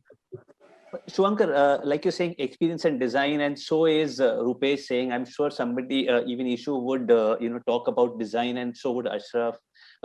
What I'm saying is that there is one part of a market which is talking about price. So there have been stories in the south of India where, price was not such a big thing, but, stores are doing, or suddenly there's a crowds of people going there because the product is offered in a much, lower price. What is, take on that, if there is any take on that, because you're doing mass So retail? see, very honestly speaking, right now, last 2 years, more so, it is liquidity that is going to help certain, I would say all industries, forget about jewelry industry. It is a cash flow, a continuous cash flow, which is required for survival. If I look at from a very serious and a business point of view, right? So then what happens is, with all the commitments, with all the responsibilities, the banks and all of that, as a jeweler, you tend to say that, fine, I need the cash flow. I might, compromise on my margins, but I need to make sure that my people, my staff, the interest in the banks, all of the other stakeholders are well taken care of. And that is where one reason of pricing becomes critical. And unfortunately, we must accept that online behavior right now, you will see that when you used to buy food from certain online places before, they used to promote doing things for free. But now you are being charged for taking services because the other option of yours is not there, right? It happens everywhere. So initially you invest and you kind of give that, create the habit in the consumer. And once the habit is created, then it goes the other way and the consumer will pay for the habit that he's now into. Price, playing on the pricing, it can only happen to a certain extent as a hook to join the consumer. But for the survival of the industry, if there are no margins which are sustainable in the long run, it's going to be very unfortunate, but we will see a restriction in terms of the supply of karigars, the supply of more retailers and development. And then it becomes not a very happy place to be in. So we might be doing it right now. We can do it for some more time, but beyond a point, I think we all have to come and say that, price cannot be a driver. It has to be more than that. Great. Sachin, Aishu wants to say something. Yeah, I want to say, first of all, as far as online is concerned, yeah, I agree with Rupesh, the experience, the online gateway, the flexibility and things like that. But I strongly believe product is king. The single most important factor for a sale is the product. You may experience, good buying process and things like that. But at the end of the day, you're wearing the product. And the product is the hero. When you're wearing the product, if 3 girls come and appreciate you at a party and say, wow, that is what is going to give you a high, not just remembering that, okay, I bought it and everything went well. And if nobody's appreciating it. So I strongly feel that, product is the king and we cannot lose our focus on that. And that itself will help us, now when you're talking about, discounting and reducing your prices, if you have the product, if your product is the differentiator, you can command a better price. Then you don't have to succumb to the pressure. You say, fine, this is my product. If you're finding it expensive, go around, see if you get something similar. If not, come back to me, and really it's up to you what is the category you want to be in. You want to be a mass, a kind of a player where only pricing is important, or you want to be a serious player. It's a very individual decision, I think, that will make the, choice. Thanks. Sachin, Naveen, I think from my point of view, I'll bring in another subject which I think will be important talking about the future. And that's about brands that hold purpose. And I think with great brands, that's the narrative that'll be important. Transparency, which is a part of that, will be important. And I'm not saying transparency from a pricing point of view, but transparency of sourcing, transparency of what you're offering to the consumer, and you being sure that these are things that are right, because that's what will matter to consumers. And COVID has actually pushed that narrative. Today, people want to, when you eat a biscuit, you want to know where the ingredients of biscuit are come from. And there's seriously a consciousness about Mother Earth. So when we build future strategies, we need to be conscious about, making a brand that holds purpose and meaning. I think that'll be important in the future. Fantastic, fantastic. So, like they say, with great authority comes responsibility. So, which is what Sachin is trying to put forth. We've kind of touched exactly the time that we had intended, and we've got a lot of pearls from each of you. Suvankar, like you rightly said, that you're doing influencing through micro-influencer route, which is something which is a cue for a lot of national brands that they learn that from it. Ishu talked about how a product which was through an influencer, he was able to effect a big high-ticket sale, which is not normally we don't think that is normal. We also heard from Rupesh about customer experience and how he broke it up into 3 parts, where he talked about pre-purchase, post-purchase, and post-delivery. Ashraf talked about faith, and so the whole idea is that between the 5 of us, between the 6 of us, there have been enough pearls, thrown into the circuit for everybody to think about. What I would ask is that if there is somebody who wants to make a closing note, please feel free. And then we can hand it over to the fabulous team of Femina, who's waiting to unveil the cover of the book. Anybody wants to say something? Naveen, we are the Pehle Aap group, so I think you should select who will do the closing. नहीं, but थोड़ा तो मैं free call छोड़ दो. Ishu is the senior most with the youngest, young at heart, but the senior most in terms of. I agree. You're on mute, Ishu bhai. Yeah, so I think it was a very good session. And honestly, I'm not saying this, just to please anybody. I think I did learn. There were very important nuggets that I picked up, especially from Rupesh, from Suvankar. Very interesting ideas, food for thought. And I hope our viewers got as much insight and, they were able to pick up some ideas and, opinions and, whatever I think we did put out abundantly whatever each one of us knows, and we have shared it very unabashedly. And I think that was the best part about this session. Okay, thanks a lot, Ishu. Stay fabulous, all of you. And thank you to Team Femina. You can carry on. Thank you.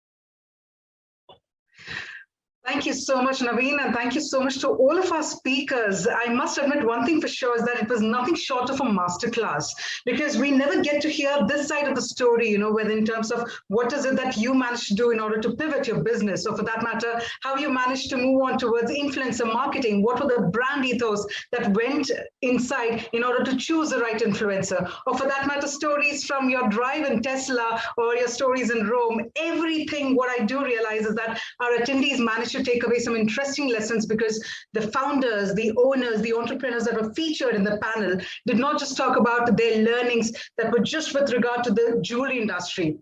I think they managed to draw parallels, draw an analogy from all their learnings across different sectors and bring it to what they're pursuing. So I think it was a fabulously sparkling session. And I believe that all of the attendees were also beautifully smiling because it turned out to be a very melodious session, just like those melodious notes behind Naveen's backdrop right there. So I must thank all of our panelists for joining us this evening and for sharing some wonderful nuggets of insights with us. Thank you so much. And with that, ladies and gentlemen, we're now going to move on to the next segment of the program, featuring the launch of the coffee table book cover, followed up with the felicitations. So let's keep that sparkle alive for the rest of the evening, and let's get started with the next segment of the program. So welcome back everyone, and it's time for the Femina Fabulous Jewellers of India 2021. An evening that's filled with glitterati, glitz, and a lot of stories, in fact, that are shining their way through the economy, at the same time through success stories. So what we're going to do is, while we will move on to the felicitations, not before we actually unveil to you the cover of the coffee table book. So let's take a look.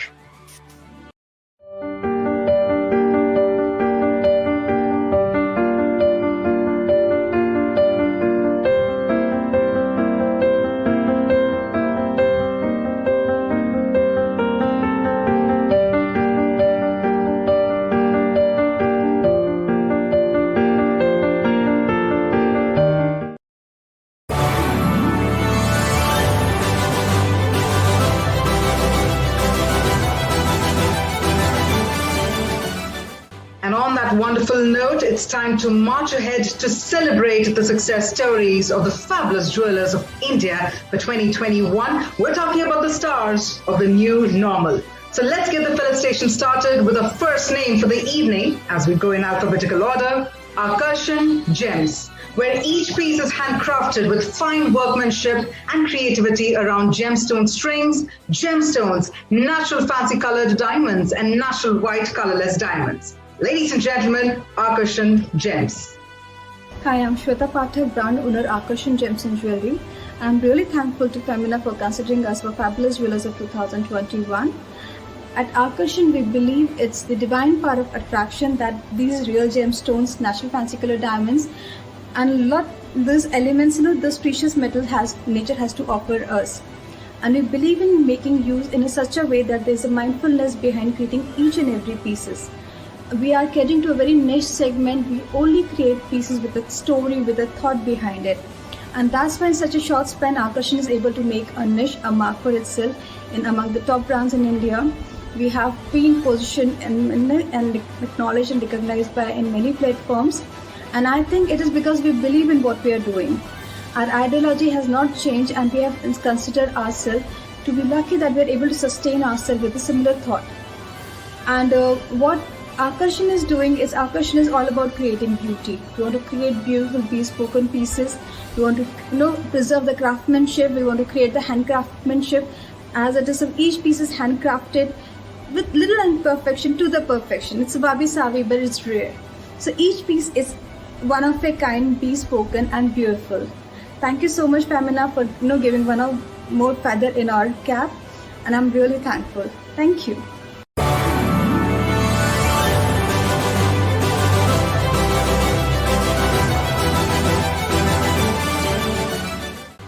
And on that shining note, let's march ahead towards the next name. And this evening, we are celebrating the story of AVR Swarna Mahal. With a heritage story spanning since 1928, they truly believe that purity is their tradition, and it shows across their designs and their story. Ladies and gentlemen, AVR Swarna Mahal.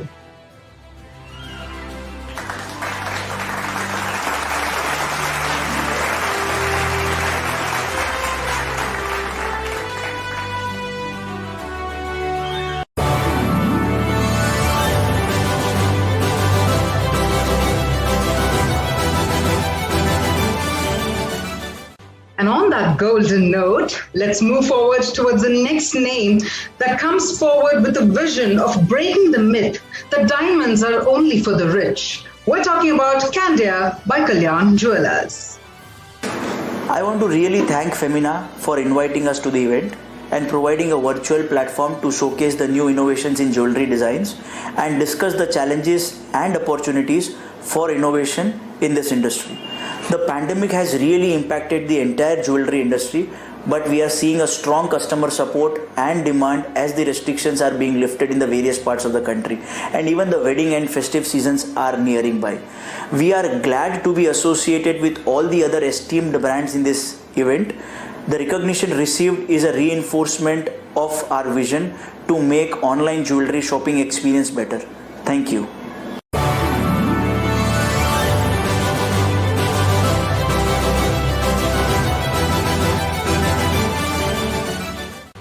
Our next next name to be felicitated this evening, when we talk about her designs, these are the fine designs that are enticed by Renaissance art and the poetry of the Romantics, enchanted by history.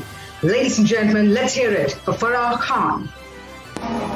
Good morning, this is Farah Khan Ali, and I hope all of you are healthy, safe and sound. I would like to thank Femina and ET Edge for recognizing me and felicitating me for the Femina Fabulous Jewellers 2021. I'm truly honored, humbled and touched. And I would also like to take this opportunity to thank my team who has constantly stood by me and supported me in all my endeavors.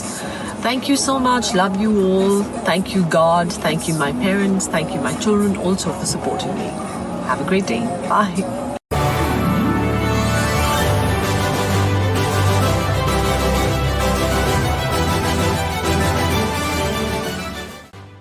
And with that, let's march ahead towards the next name for the evening that's being felicitated. We're talking about something that is beautiful, rare, and responsibly sourced.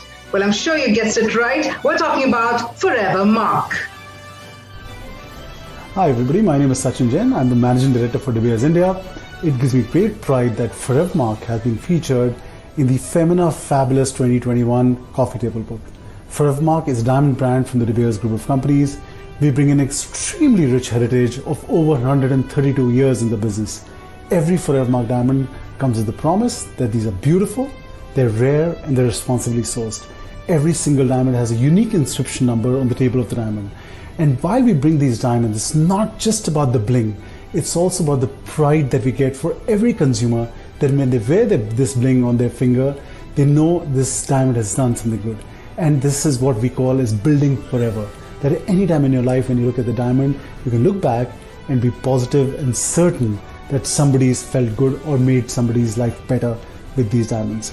So this felicitation for us is a moment of pride, and I again thank the entire Times Group for recognizing us, and really honored to be a part of this. Thank you very much.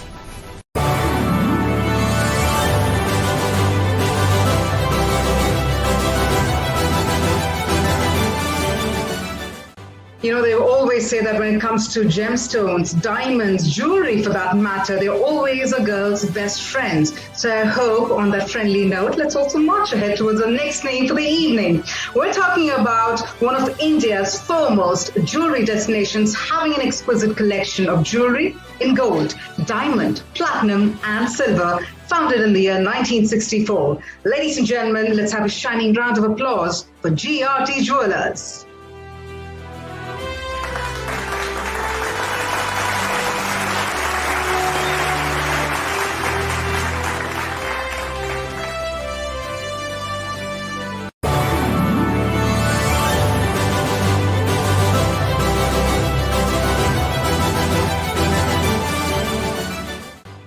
It only gets more shining from here, because up next, the name that is about to be felicitated this evening, it is none other than Kirtilal Kalidas Jewellers, being pioneers of fine diamond and gold jewelry and having over 80 years of legacy and trust. Ladies and gentlemen, Kirtilal Kalidas Jewellers. I'm Suraj Shantakumar, Director Business Strategy at Kirtilal Kalidas Jewellers. It's an honor for us to get felicitated on the Femina Fabulous Jewellers platform for 2021. To share a little bit about our organization, we are over 80 years in business. The greatest pride for us is our fourth generation of clientele that we have patronizing us over the years. And we are building ourselves more on the strengths of the quality, the craftsmanship and the design. So we have created a lot of in-house capacities and capabilities for the manufacturing as well, which is going directly into the retail with a lot of vertical integration. And in today's times, we have made a lot of new innovations with technology enabled experiences for customers, as well as technology driven finely crafted jewelry, what we have come out with for today's customer preferences. As an organization, we are also participating in a lot of CSR initiatives for women empowerment and for the environment. as well as we have done a lot of initiatives in the COVID times to support the community. We once again thank Femina for this very prestigious felicitation, which further strengthens and positions us as one of the leading jewelers of the country. Thank you.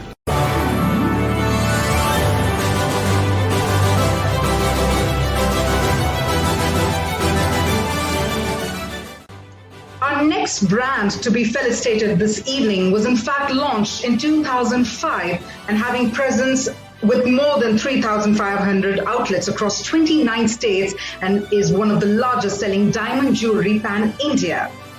Ladies and gentlemen, let's hear it for Krishna Diamond Jewelry. Hi, this is Paraksha, Director, Krishna Diamond Jewelry. It's really a proud moment for Krishna to be associated with Femina Fabulous Jewellers 2021. For this, I thank Team Femina for honoring us. As you know, Krishna's vision is to fulfill the aspiration of every woman across pan-India. And for this, we are proud to be available in more than 3,500 outlets across India and with the largest product offering. Once again, we thank Team Femina for the wonderful honor. Thank you, Team Femina.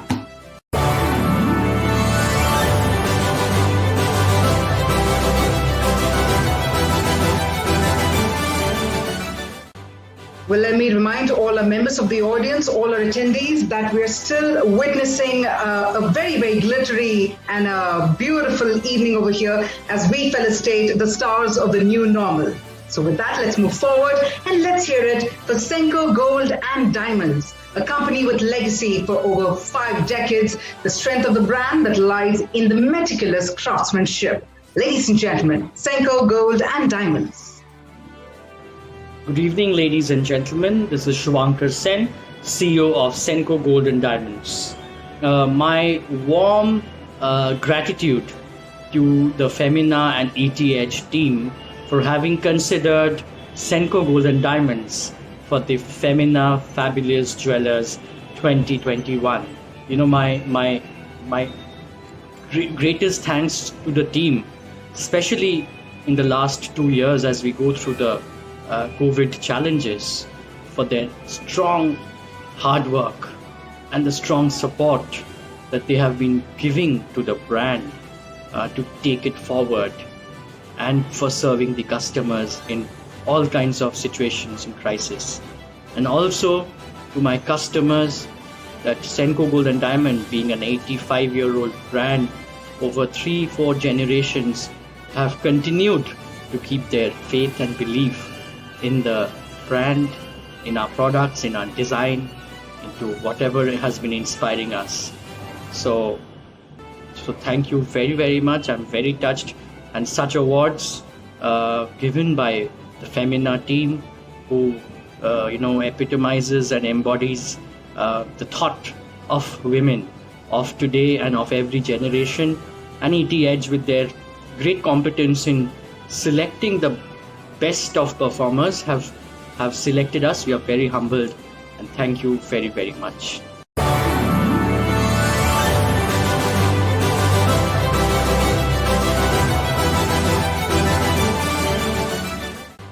Well, the next name that we're about to announce this evening, in fact, is a jewelry brand that offers a wide range of bridal jewelry created with traditional craftsmanship and modern motifs.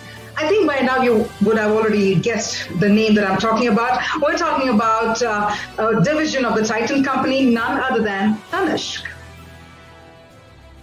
Hi, I'm Ajoy Chawla, CEO of the jewelry division at Titan Company Limited. It's an honor to be part of the Femina Fabulous Jewellers 2021. Thank you. At Tanishq, our jewelry is not just a product. It's a perfect manifestation of artistry, exquisite craftsmanship, and inspired design that seeks a perfect balance between traditional charm and contemporary appeal.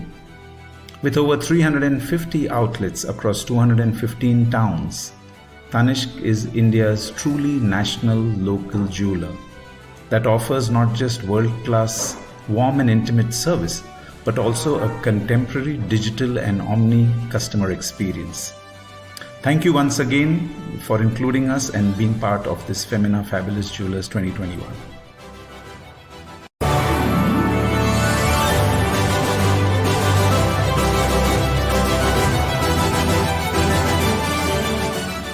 Well, as I say, when it comes to jewelry, it's never enough for a woman, right? Similarly, the applause that we are all sitting in the comfort of our home and hearing it for our brands, it'll never be enough, because it should just get more energetic and it should just get more shiny. It's time for a final brand that we're about to felicitate this evening. So please put your hands together for Vaman Haripete Jewellers.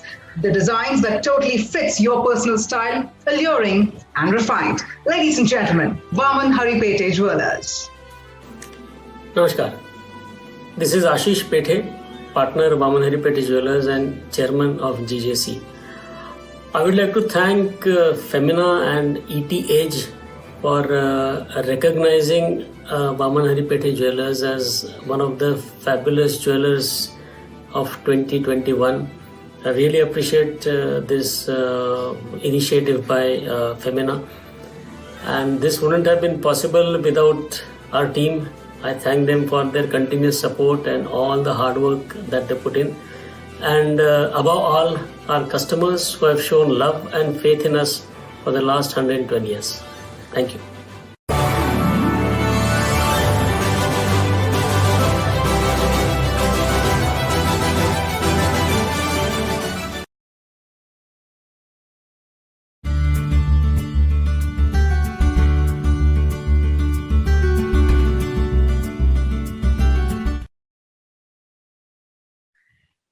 Well, last but not the least, it's also time to put our hands together as we felicitate the brand Hazuri Lal Legacy. In fact, when we talk about Hazuri Lal Legacy, it's a legacy that has been created for more than 68 years. And as a brand, they have been an ever-expanding brand with international presence across different parts of the globe through fine jewelry exhibitions, as well as continuing to cement their position as a leading, respected jeweler worldwide. So ladies and gentlemen, one final time, let's hear it for Hazuri Lal Legacy. Hi everyone, Hazuri Lal Legacy is proud to receive the recognition and delighted to share the honor with some of the finest jewelry houses in the country. This accolade makes an enriching addition to the brand's rich 68-year-old legacy. I would like to congratulate the Times Group for this wonderful and thoughtful initiative towards promoting the Indian gems and jewelry industry with the Femina Fabulous Jewellers 2021 Coffee Table Book. Thank you.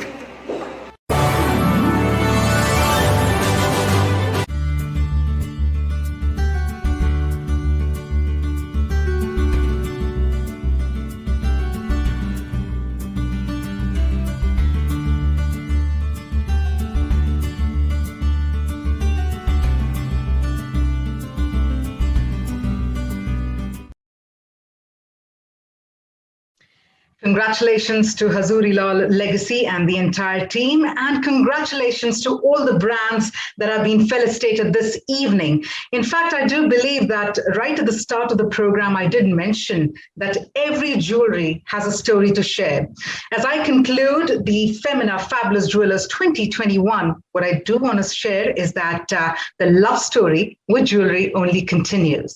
So on that note, I'd like to thank all of you, ladies and gentlemen, all the attendees who joined us this evening, all our fabulous set of speakers who shared their insights and also created a roadmap ahead with regard to the future of the jewelry industry. Thank you so much for joining us, and we do hope to meet you all in person during the next edition. Well, until then, stay safe and shine on.